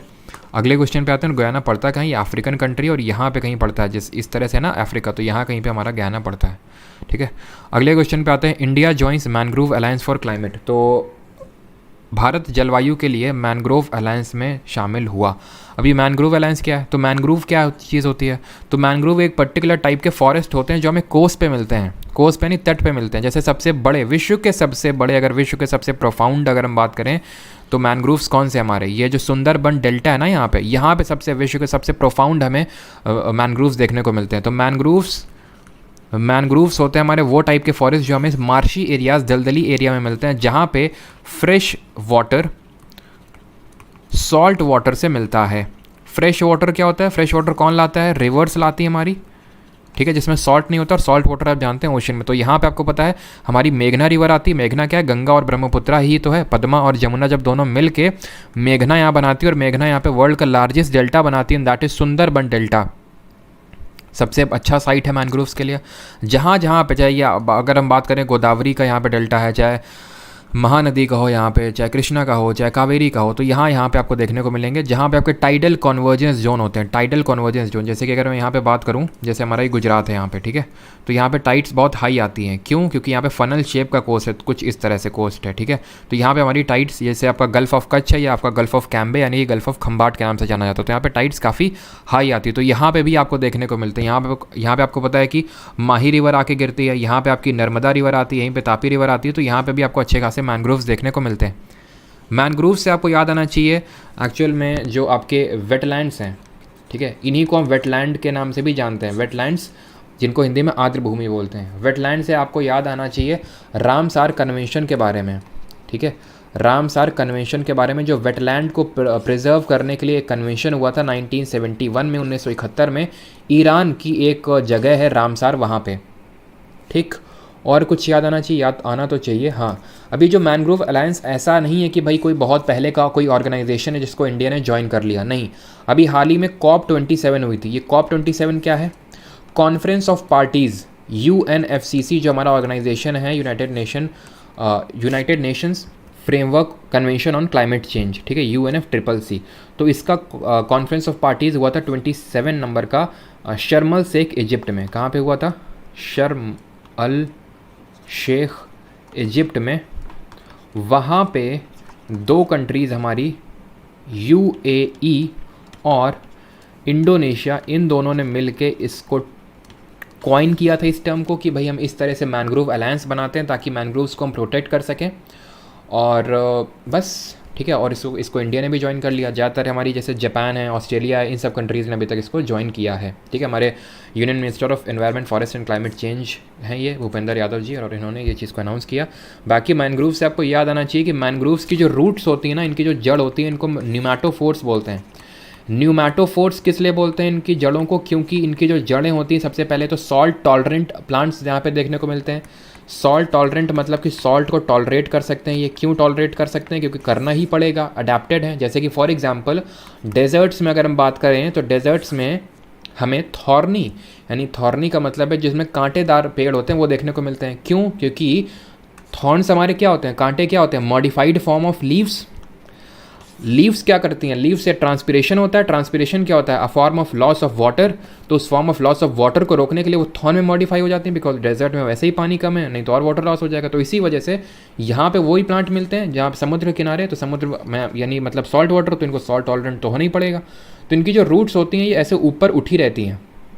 ऊपर इसलिए उठी रहती हैं बिकॉज पूरा पानी में डूबे होते हैं पेड़, तो पानी में तो सांस कैसे लेंगे, तो इसलिए उठी होती हैं, और इनको हम निमेटोफोर्स बोलते हैं। ठीक है, और ये जो प्लांट्स होते हैं हमारे, इनको हम विविपैरस प्लांट के नाम से भी जानते हैं यहाँ पे जो देखने को मिलते हैं। क्यों? क्योंकि विविपैरस वो प्लांट्स होते हैं, वो ट्रीज़ होते हैं जिनकी जो सीड्स होती हैं वो जर्मिनेट करना चालू कर देती हैं बिना डिटैच हुए, मतलब वहीं पर लगी हुई हैं पेड़ में, वहीं पर जर्मिनेट हो गए, बाद में गिर जाए वो बात अलग है। ठीक है, लेकिन उन्हीं प्लांट्स या ट्रीज़ को हम बोलते हैं विविपैरस प्लांट्स। ठीक है, अगले क्वेश्चन पे आते हैं। 3 Indian women in Asia's powerful business women, Ghazal Alagh, Soma Mandal और नमिता थापड़, ये आई हैं एशिया के 3 मतलब इंडियंस हैं। ठीक है, जितनी भी लिस्ट आई है एशिया की पावरफुल बिजनेस वुमेन है उसमें 3 इंडियन हैं। ये है नमिता थापड़। ठीक है, ये नमिता थापड़ जी हैं जो शार्क टैंक में बिकॉज क्योंकि इसमें मेरी स्पेशलिटी नहीं है इसलिए मैं इससे आउट हूँ, ये कहने के लिए काफ़ी फेमस है।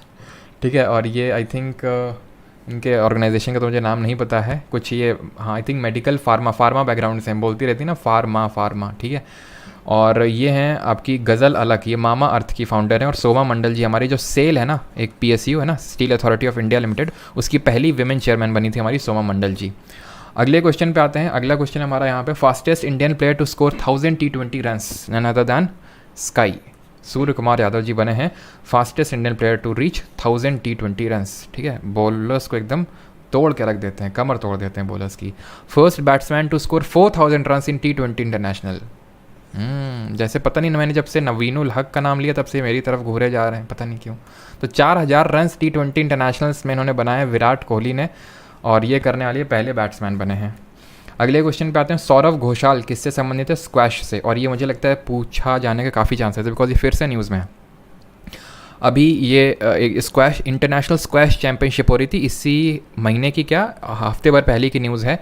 तो उसमें इनको थोड़ी सी हार मिली है, मतलब हार मिली तो है, लेकिन जो नंबर 1 है डीगो एलियास करके, आई थिंक उनका नाम है डीगो एलियास, उनके यहाँ तो हार मिली है।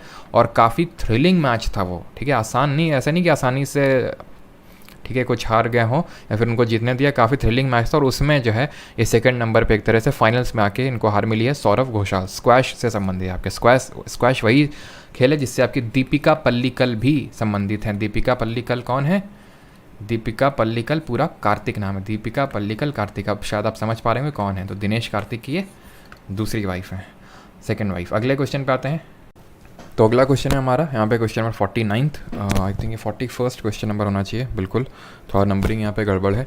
Pramod Bhagat and Manisha Ramdas are related to which sports? तो ये बैडमिंटन से रिलेटेड हैं आपके दोनों लोग, पैरा बैडमिंटन प्लेयर्स हैं। यानी कि आपको पता है पैरा वर्ड हम किसके, पैरा जो प्रीफिक्स है वो किसके आगे लगाते हैं? जो थोड़े हमारे स्पेशली एबल्ड एथलीट्स होते हैं उनके सामने। ठीक है, तो पैरा बैडमिंटन प्लेयर्स हमारे प्रमोद भगत और मनीषा रामदास। प्रमोद भगत तो अभी currently world ranking I think 2nd या 3rd पे चल रहे हैं पूरे वर्ल्ड में।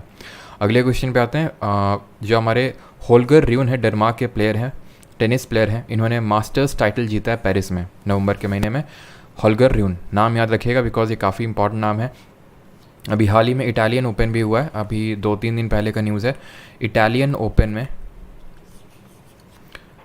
होल्गर र्यून को हराया है डेनियल मेडवेडेव ने। ठीक है, याद रखिएगा। और इन्होंने ये जो मास्टर्स टाइटल जीता है पेरिस में, ये इन्होंने नोवाक जोकोविच जो सर्बिया के टेनिस प्लेयर है उनको हरा के जीता है। ठीक है, अगले क्वेश्चन पे आते हैं। क्वेश्चन नंबर 51 है, सैयद मुश्ताक अली ट्रॉफी जो है T20 ट्रॉफी होती है आपकी क्रिकेट की, ये किसने जीती है? मुंबई ने जीती है। और मुंबई का फर्स्ट टाइटल यानी कि पहली बार मुंबई ने जीती है सैयद मुश्ताक अली ट्रॉफी। किसको हरा के जीती है?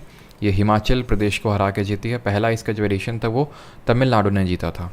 ठीक है, अगले क्वेश्चन पे आते हैं। ये 52 और यहाँ पे आपको ये रेड रेड दिख रहा होगा बिकॉज ये एक्चुअल में मैं तीसरी बार ये बना रहा हूँ। ठीक है, actually first part of this video ये तो पिछले संडे को बन चुका था, लेकिन ये जो है मैं तीसरी बार इसका जो सेकंड पार्ट है वीडियो को बना रहा हूँ, क्योंकि कुछ ना कुछ दिक्कतें आ जा रही थी। इसी वजह से यहाँ पे आप रेड कलर का पहले से मार्कअप देख पा रहे होगे। ठीक है, बिकॉज मैं पहले ही सारी चीज़ें पढ़ा चुका हूँ, फिर से मैं चीज़ें करवा रहा हूँ। ठीक है, तो 22 लॉ कमीशन का जो चेयरमैन बने वो ऋतुराज अवस्थी बने हैं। अब लॉ कमीशन क्या होता है? जो आपका विधि आयोग होता है, ये एक ना तो कॉन्स्टिट्यूशनल बॉडी है ना तो स्टैट्यूटरी बॉडी है, ये एक आपकी तरह की एग्जीक्यूटिव बॉडी है। कॉन्स्टिट्यूशनल बॉडी वो होती हैं जो आप जिनका कोई ना कोई आर्टिकल होता है कॉन्स्टिट्यूशन में, स्टैट्यूटरी होती हैं जिनका जो लॉ के थ्रू बनी होती हैं, और एग्जीक्यूटिव वो होती हैं जो एक तरह से सरकार जिनका गठन करती है। तो इसको प्रेसिडेंट ने अभी अपॉइंट किया 22 लॉ कमीशन के। अगर लॉ कमीशन की अगर हम हिस्ट्री की बात कर लें तो जो हमारा पहले लॉ कमीशन का गठन हुआ था 1833 का जो चार्टर एक्ट था उसके तहत हुआ था 1833 में पहले लॉ कमीशन। और इसके जो चेयरमैन थे वो मैकोले थे। ठीक है, तो फर्स्ट लॉ कमीशन के चेयरमैन मैकोले था। और फिर अगर बात करें जो पोस्ट इंडिपेंडेंस यानी इंडिपेंडेंस के बाद जो हमारा पहला लॉ कमीशन बना था वो 1955 में बना था। और इसके जो चेयरमैन थे वो MC सेतलवाद थे, जो कि हमारे पहले अटॉर्नी जनरल भी थे, पहले महान्यायवादी भी थे। लॉ कमीशन होता क्या है? जो एक्चुअली जो हमारे लॉज होते हैं उनको कोडिफाई करने का काम, उनमें क्या सुधार नीडेड हैं वो रिकमेंड करने का काम लॉ कमीशन का होता है। उसके चेयरमैन अभी बने ऋतुराज अवस्थी, जो कि केरला हाई कोर्ट के पूर्व जस्टिस भी हैं। ठीक है, रह चुके हैं। India's first privately developed rocket Vikram S Bharat का पहला प्राइवेटली डेवलप्ड रॉकेट है जो स्काई रूट एरोस्पेस नामक कंपनी ने बनाया है। अगले क्वेश्चन पे आते हैं 54। यहाँ पे भी आपको थोड़ा से रेड रेड दिखेंगे, वैसे तो मैंने ज़्यादातर जगह से सारी चीज़ें हटा दी थी, बट फिर भी आपका T20 वर्ल्ड कप जो है 2022 का, आप जानते हैं कौन जीता? इंग्लैंड जीता। हुआ कहाँ पे था? ऑस्ट्रेलिया में हुआ था। और इंग्लैंड ने किसको हरा के जीता? पाकिस्तान को। और इसमें प्लेयर ऑफ द टूर्नामेंट बने कौन? Sam Curran. ठीक है, जो कि इसी वजह से ये सबसे महंगे खिलाड़ी भी बिके IPL में, लेकिन अनफॉर्चुनेटली इनकी टीम जो है निराश कर दिया प्रीति जिंटा को। अगले क्वेश्चन पे आते हैं। अगले क्वेश्चन पे आने से पहले जो हमारे पुराने T20 वर्ल्ड कप हुए वो किसने जीते हैं वो देख लीजिए। सबसे पहला एडिशन हमने जीता था इंडिया ने 2007 में, फिर हमारे बेटे ने 2009 में, एंड सो ऑन। 2010 में England, West Indies, Sri Lanka, then West Indies and then Australia. और अभी जो 2022 वाला था वो इंग्लैंड ने। अब जो अगला वाला होगा वो 2024 में होगा 2024 में, और ये वेस्ट इंडीज़ और USA इन दो कंट्रीज़ में खेला जाएगा। अगले क्वेश्चन पे आते हैं। मेजर ध्यानचंद खेल रत्न अवार्ड 2022 किसने जीता है? अचंता शरद कमल, जो कि टेबल टेनिस से बिलोंग करते हैं।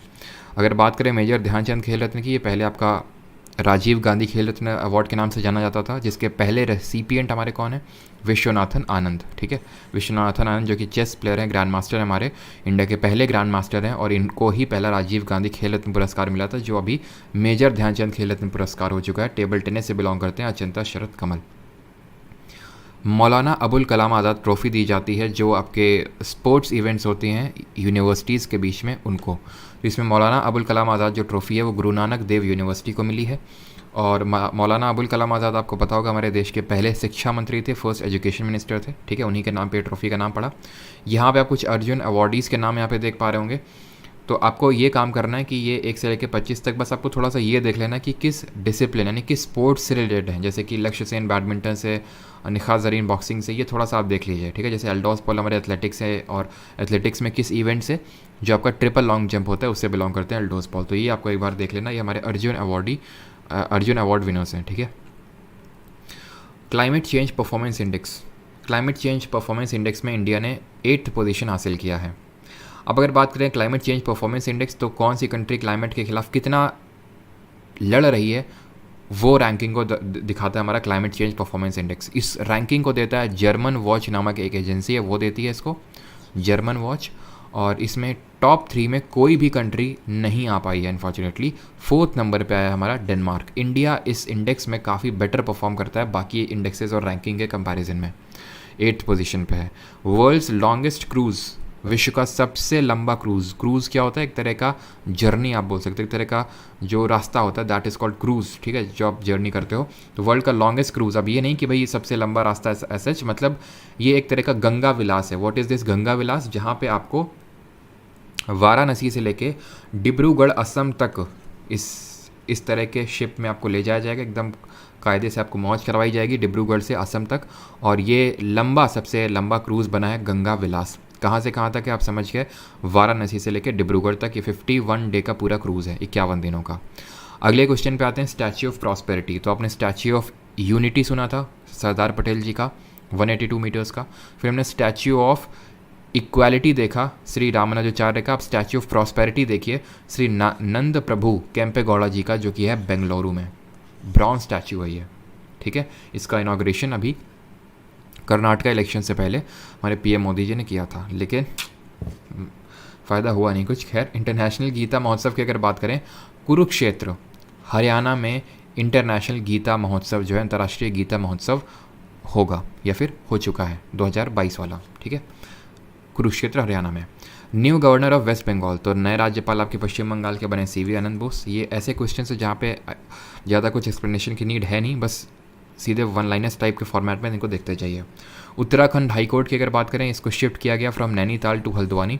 और क्यों शिफ्ट किया गया? बिकॉज नैनीताल एक तरह का टूरिस्ट लोकेशन है, हिल स्टेशन है, और हिल स्टेशन है तो ऑब्वियस सी बात है यहाँ पे जो कनेक्टिविटी उतनी बेटर नहीं होगी, और यहाँ पे सिर्फ और सिर्फ रोड ट्रांसपोर्ट के थ्रू ही आया जा सकता है, रेलवेज़ यहाँ पे नहीं है। तो इसी वजह से जो लिटिगेंट्स होते हैं, जिनका कोई ना कोई केस चल रहा होता है, उन्हें अगर आना होता है यहाँ पे, एक तो आ बड़ी मुश्किल से पाते हैं और ऊपर से रुकने की इतनी, क्योंकि अगर टूरिस्ट डेस्टिनेशन है तो ऑब्वियस सी बात है रहना खाना ये सब काफ़ी महंगा होगा।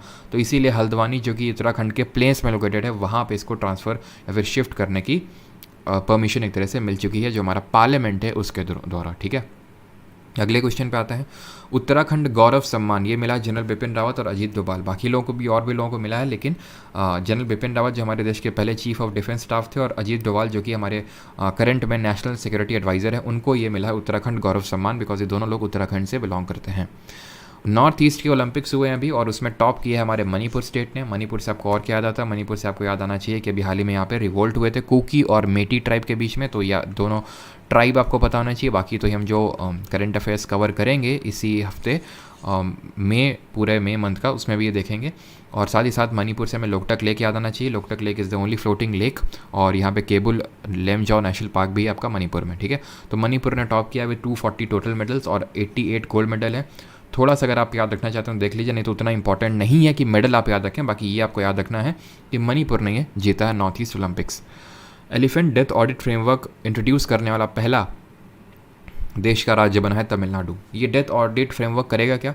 ये एक तरह से एलिफेंट को पॉपुलेशन को कंजर्व करने के लिए, बचाने के लिए इसको स्टार्ट किया गया है, ताकि ये आप देख सकते हैं प्रोविजंस क्या है कि FIR तुरंत फाइल होनी चाहिए, सारी चीज़ें होनी चाहिए जो आप पढ़ सकते हैं। लेकिन ये आपसे पूछेगा नहीं कि भाई क्या क्या उसमें प्रोविजंस है, क्योंकि आप ऐसा नहीं है कि भाई सिविल सर्विसेज का एग्जाम लिखने जा रहे हैं। बस इतना पता होना चाहिए कि भाई एलिफेंट डेथ ऑडिट फ्रेमवर्क लाने वाला पहला राज्य देश का कौन बना है? तमिलनाडु बना है। वही तमिलनाडु जहाँ पे नॉर्थ ईस्ट मानसून के थ्रू या फिर रिट्रीटिंग मानसून के थ्रू रेनफॉल होती है, ठीक है, यानी कि सितंबर अक्टूबर के टाइम पे। 11th मेंबर कंट्री बना है आसियान का ईस्ट तिमोर। ईस्ट तिमोर जो कंट्री है, अभी तक आसियान में सिर्फ 10 देश हुआ करते थे, लेकिन अभी ईस्ट तिमोर को भी इसमें शामिल कर लिया गया है, और इसी वजह से अब आसियान में टोटल 11 मेंबर स्टेट्स हो चुके हैं। आसियान की अगर हम बात करें, यानी association of south east Asian Nations, इसका इंडिया पार्ट नहीं है, याद रखिएगा। इंडिया जो साउथ एशिया का एसोसिएशन है, जिसको हम बोलते हैं सार्क नाम से जानते हैं, उसका पार्ट है, उसका हिस्सा है हमारा इंडिया, आसियान का नहीं है। आसियान की अगर बात करें तो 8 अगस्त, ठीक है, 8 अगस्त 1967 1967 में आसियान की स्थापना हुई थी, ठीक। और कहाँ पे स्थापना हुई थी इसकी? बैंकॉक में, ठीक है।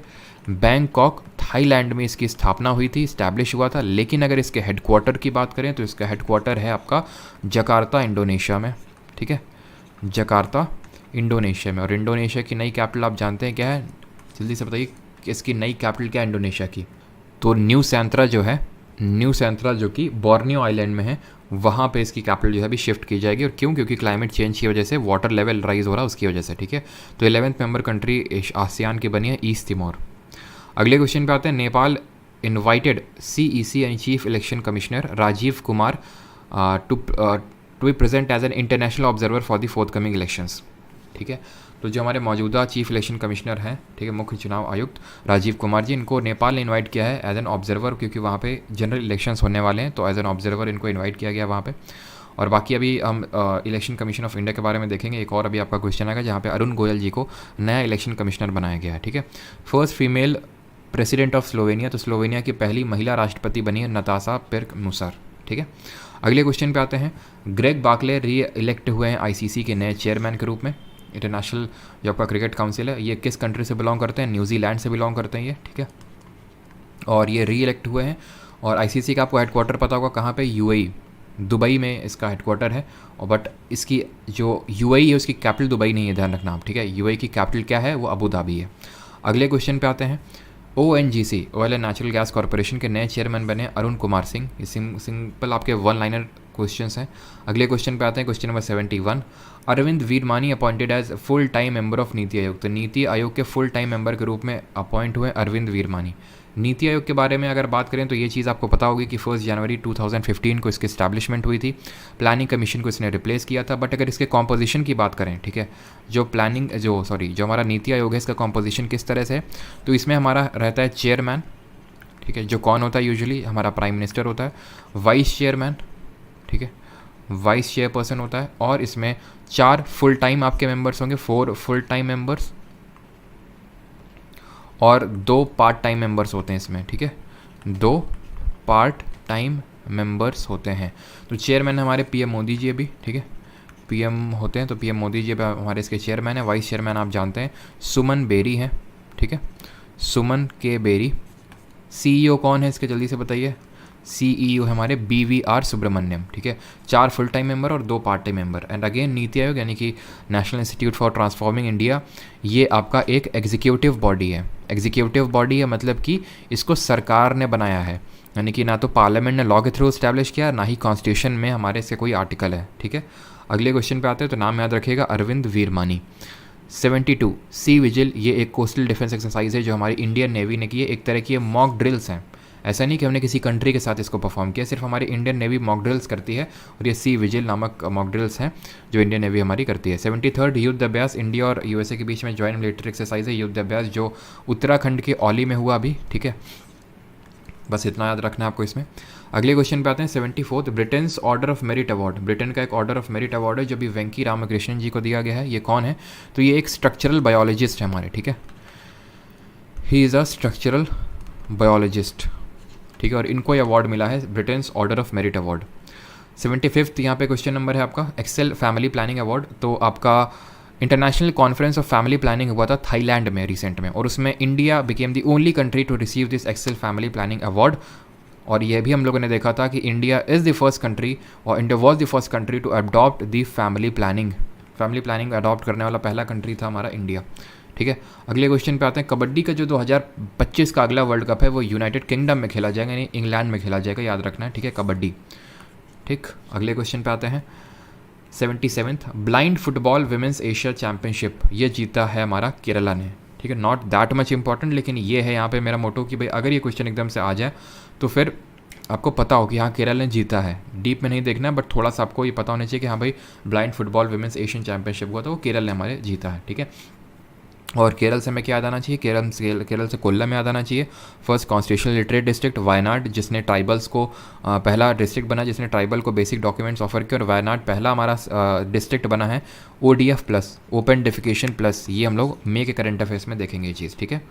फिर अगर बात करें केरल में ही आपका साइलेंट वैली नेशनल पार्क भी, ये भी आपको पता होगा। 2024 का under 19 mains T20 world cup ये जीता है श्रीलंका ने, ठीक है। अगले क्वेश्चन पे आते हैं, क्वेश्चन नंबर 79।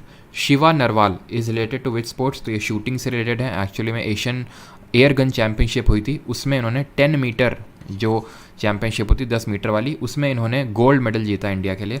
तो शूटिंग से संबंधित है Shiva Narwal. Artemis 1 mission by NASA to moon, तो चंद्रमा में यानी मून का जो शैडो जोन है उसको एक्सप्लोर करने के लिए नासा ने मिशन भेजा आर्टेमिस 1, ठीक है। द फर्स्ट अनक्रूड का मतलब है कोई इसमें गया नहीं है, ठीक है। Integrated flight test of NASA's Orion spacecraft and space launch system rocket. पूरा यहाँ पे हिस्ट्री जॉग्राफी इतना लिखा हुआ है जो कि आपको बस देखना, ज़्यादा इसको रटने की ज़रूरत नहीं है, बस इतना याद रखिए Artemis 1 mission to moon by NASA, ठीक है। और अगर पूछ ले कि भाई मून का शैडो जोन क्या होता है, तो मून का शैडो जोन वो जोन होता है जो हमें कभी दिखता नहीं है, वो शैडो जोन होता है। तकरीबन 40 to 46% आपका शैडो जोन में ही आता है, नहीं कभी उसका हमें दिखता ही नहीं है, सिर्फ एक पार्ट ही हमें मून का दिखता है। और उसका रीज़न क्या है? उसका रीज़न ये है कि जो मून है उसका रोटेशन का टाइम और उसका जो रेवोल्यूशन का टाइम है वो बिल्कुल सेम होता है, ठीक है। वो कितना होता है जब आप कमेंट में बताएंगे, वैसे चलो मैं बता देता हूँ, नहीं तो फिर कमेंट के भरोसे आप रहेंगे। तो 27 डेज अप्रॉक्सीमेटली होता है आपका रोटेशन और रेवोल्यूशन का टाइम, ठीक है। अगले क्वेश्चन पे आते हैं। UNEP यानी यूनाइटेड नेशन एक्सचेंज प्रोग्राम जो है आपका, उसका चैम्पियंस ऑफ अर्थ अवार्ड देता है, ठीक है। वो भी मिला है पूर्णिमा देवी बर्मन को, ठीक है। चैम्पियंस ऑफ अर्थ अवार्ड मिला है पूर्णिमा देवी बर्मन जी को, ठीक है। अगले क्वेश्चन पे आते हैं। Tenzing Norgay national award 4 fields में दिया जाता है, लैंड, वाटर और एयर और लाइफ टाइम अचीवमेंट। तो भाई एयर के कैटेगरी में किसी को नहीं मिला है, लैंड एंड एडवेंचर मिला है मिस नैना धाकड़, वाटर एडवेंचर मिला है शुभम धनंजय, और लाइफ टाइम अचीवमेंट अवार्ड की कैटेगरी में मिला है कुंवर भवानी सिंह सम्याल। एयर एडवेंचर की कैटेगरी में किसी को नहीं मिला है, बस ये आपको याद रखना है थोड़ा सा। अगले क्वेश्चन पे आते हैं 83rd।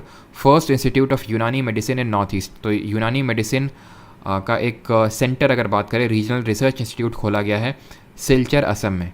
यूनानी आप जानते हो, यूनानी सिद्धा जो आपका एक तरह का हमारा देसी नुस्खा, ये या फिर जो भी साउथ एशिया ना, साउथ एशिया पूरे सब कॉन्टिनेंट में यूनानी मेडिसिन को प्रेफर किया जाता है, जो एकदम नेचुरल हर्ब्स वगैरह इन सबको यूज़ करके जो मेडिसिन बनाई जाती है उसको हम यूनानी मेडिसिन बोलते हैं। एक्चुअली में इसका संबंध इस्लाम धर्म से अगर हम देखें तो उसके जो रूट्स हैं वो इस्लाम धर्म से आते हैं, ठीक है।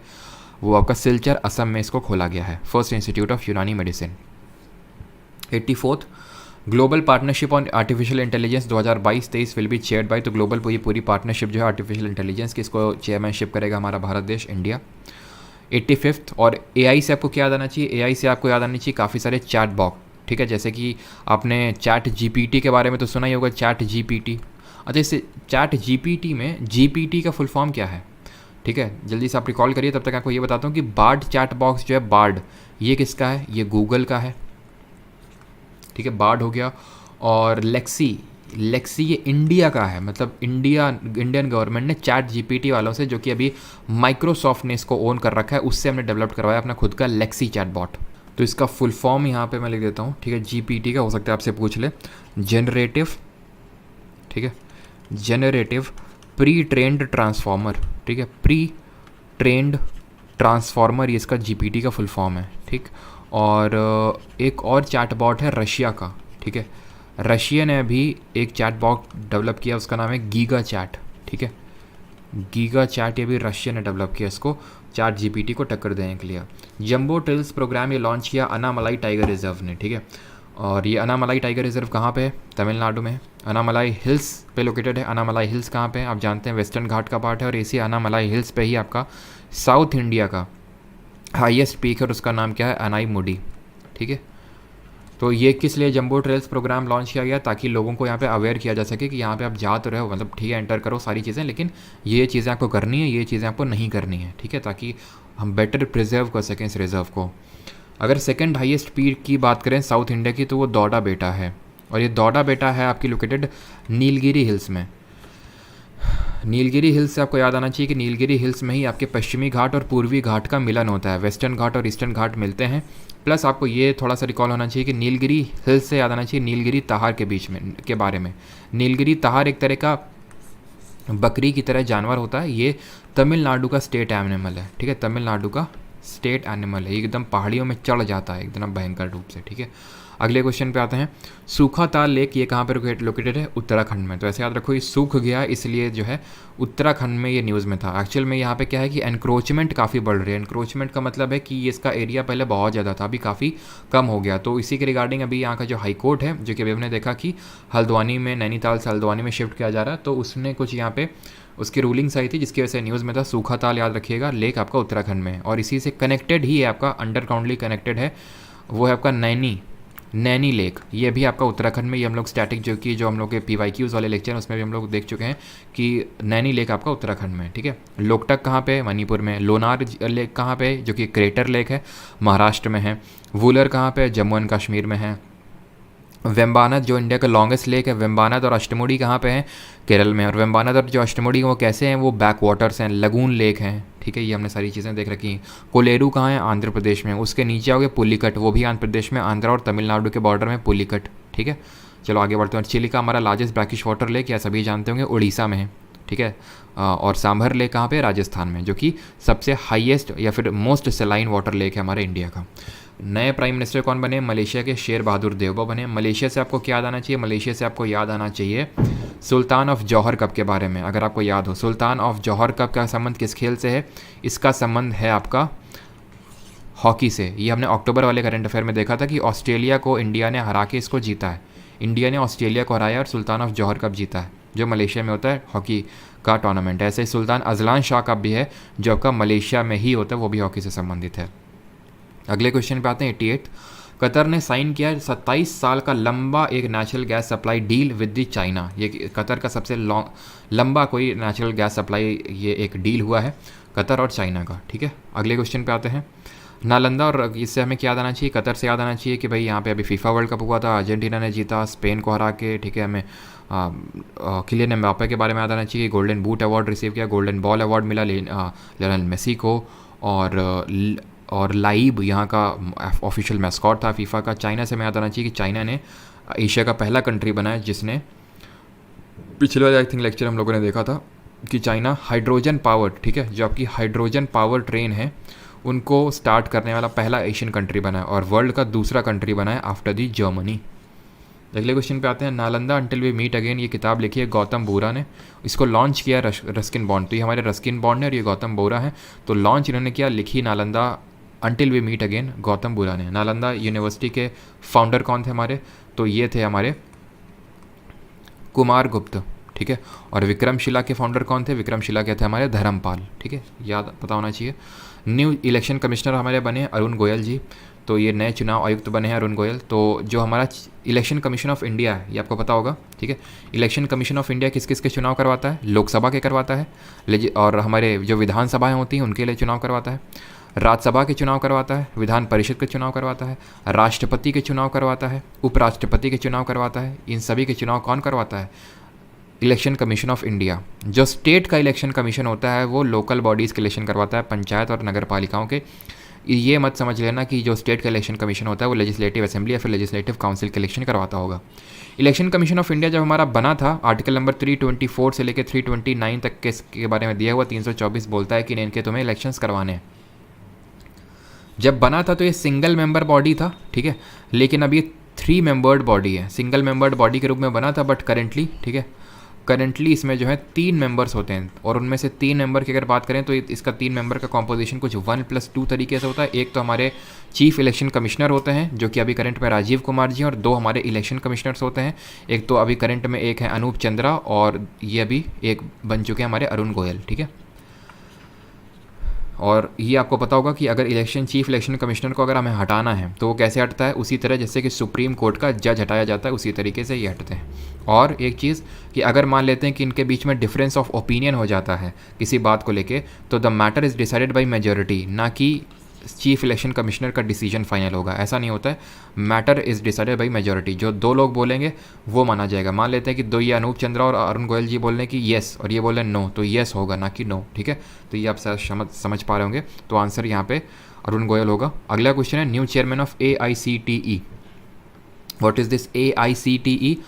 All India council for technical education. तो इसके अभी चेयरमैन बने TG सीताराम, जो कि IIT गुवाहाटी के पूर्व डायरेक्टर भी थे।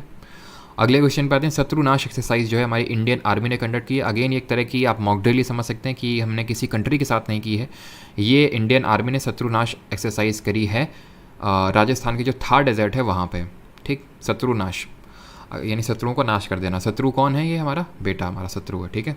समन्वय एक्सरसाइज की अगर बात करें तो समन्वय एक्सरसाइज एक तरह की humanitarian assistance and disaster relief exercise यानी कि HADR एक्सरसाइज हमारी थी ये, और ये इंडियन एयरफोर्स ने कंडक्ट करी, ठीक है। कहाँ पे? एयरफोर्स स्टेशन आगरा में, ठीक है। अगले क्वेश्चन पे आते हैं। नसीम अल बहर एक्सरसाइज, ये इंडिया और ओमान के बीच में हुई। कहाँ पे हुई? ओमान में हुई। सिंपल, बस आप इतना याद रखना, बिकॉज ये हम कोई डिफेंस एग्जाम के लिए नहीं पढ़ रहे हैं कि किसी ने पार्टिसिपेट किया किसी ने नहीं किया, बस किसके साथ हमने किया वो आपको पता होना चाहिए। गरुड़ शक्ति एक्सरसाइज, ये इंडिया और इंडोनेशिया के बीच में हुई। कहाँ पे हुई? ये आपकी जोधपुर में हुई, ठीक है, जोधपुर में। और याद रखिएगा इसको गरुड़ से कंफ्यूज मत करिएगा, ठीक है, किससे आपको कंफ्यूज नहीं करना है, गरुड़ से कंफ्यूज नहीं करना है। जो गरुड़ एक्सरसाइज है वो हम फ्रांस के साथ करते हैं, इंडिया और फ्रांस के बीच में एक्सरसाइज होती है, और ये एक आपकी एयरफोर्स की एक्सरसाइज है, ठीक है। ये अभी हमने देखा मिलिट्री एक्सरसाइज है आपकी गरुड़ शक्ति, लेकिन अगर गरुड़ की बात करें ये हमारी एयरफोर्स एक्सरसाइज है, ठीक है। एयरफोर्स की अगर हम बात करें तो आपको याद आना चाहिए धर्म गार्जियन, वीर गार्जियन, जो कि हम जापान के साथ करते हैं, और इसी में हमारी जो अवनी चतुर्वेदी जी हैं वो पार्टिसिपेट करने वाली हैं, ठीक है। INS मोरमुगाओ, INS मोरमुगाओ ये दूसरा शिप इंडियन नेवी में इंडक्ट किया गया अंडर प्रोजेक्ट 15B। बी का मतलब यहाँ पे ब्रावो है, ये कोडिंग होती है आपकी आर्मी में, जैसे ए को वहाँ पे अल्फ़ा बोला जाता है, बी को ब्रावो बोला जाता है, सी को चार्ली बोला जाता है, टी को टैंगो बोला जाता है, ठीक है। तो ये बी का मतलब है ब्रावो। तो 15B ये आपका विशाखापट्टनम क्लास की, इसमें जो शिप्स हैं उनको डेवलप किया जाएगा, ठीक है। विशाखापट्टनम क्लास की, जो कोलकाता जो क्लास था उसको रिप्लेस करके विशाखापट्टनम क्लास की यहाँ पे डिस्ट्रॉयर्स, या फिर इनको बोलते हैं गाइडेड मिसाइल डिस्ट्रॉयर्स। ये क्या है हमारे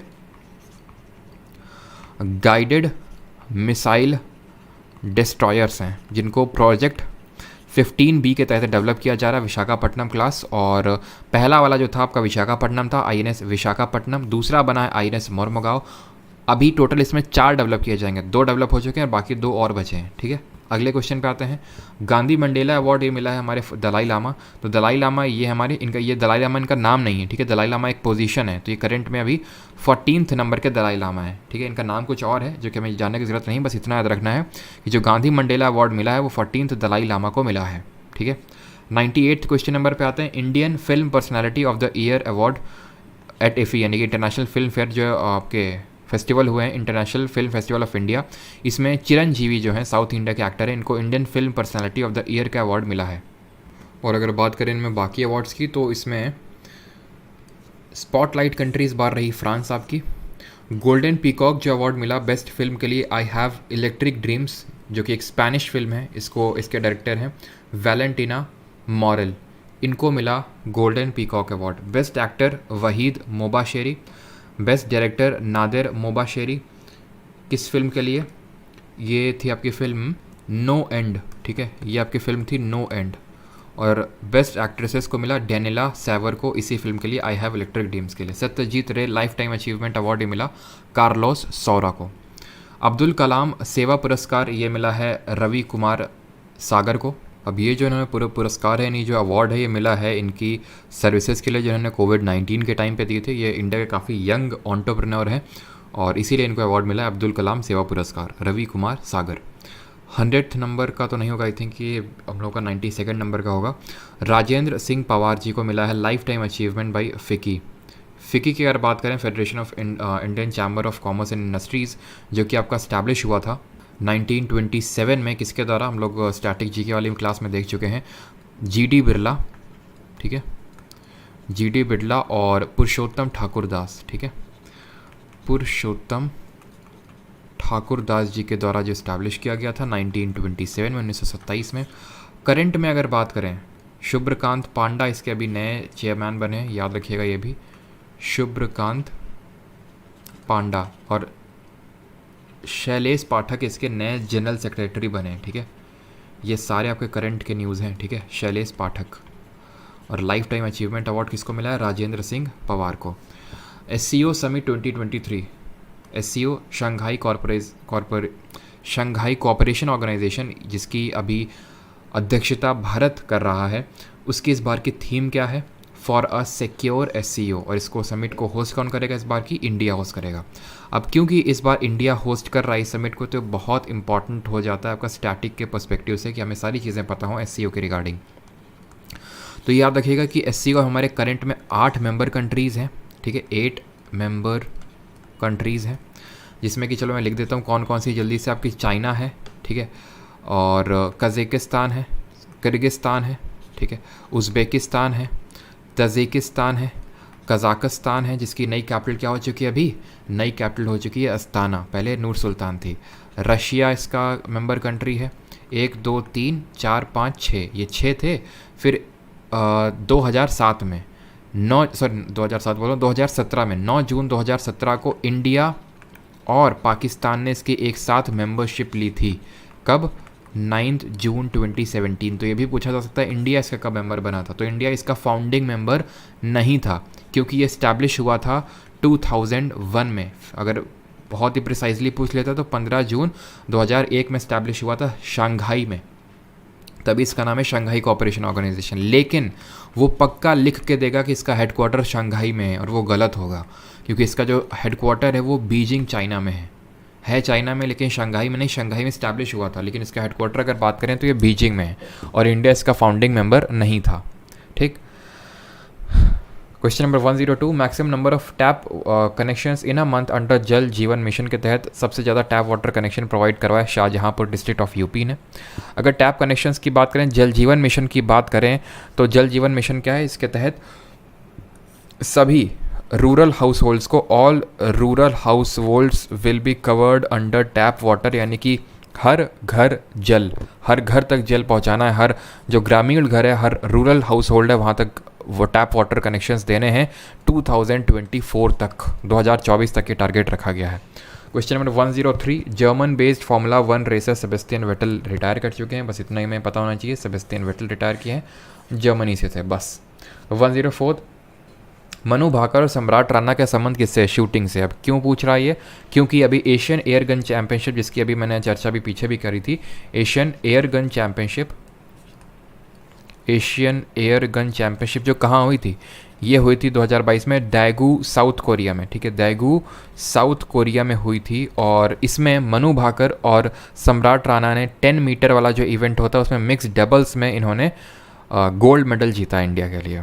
ठीक है, अगले क्वेश्चन पे आते हैं। Question number 105, Manika Batra becomes first Indian women to win a medal at the Asian games. तो एशियन गेम्स में कोई मेडल जीतने वाली पहली हमारी महिला बनी है मनिका बत्रा जी। इन्होंने ब्रॉन्ज मेडल जीता एशियन कप में। ठीक है, और ये हुआ कहाँ पे था, ये आपका बैंकॉक थाईलैंड में हुआ था। ठीक है, ये जो आपका एशियन कप है टेबल टेनिस वाला, उसकी बात हो रही है। ठीक है, एशियन कप तो वैसे क्रिकेट में भी होता है, जो आपका श्रीलंका ने जीता था पिछला वाला, तो बैंकॉक थाईलैंड में ये हुआ था, जिसको इन्होंने इसमें ब्रॉन्ज मेडल जीता है। जापान की एक प्लेयर थी जो वर्ल्ड नंबर 6 रैंकिंग में थी, उनको हरा के इन्होंने जीता ब्रॉन्ज मेडल। 106 क्वेश्चन हमारा, नारायण जगदीशन का संबंध किससे, क्रिकेट से। अब ये क्यों न्यूज़ में है, बिकॉज जो आपकी विजय हज़ारे ट्रॉफी होती है, ठीक है, विजय हज़ारे ट्रॉफी में इन्होंने 277 रन का रिकॉर्ड सेट कर दिया है। 277 रन स्कोर किए हैं।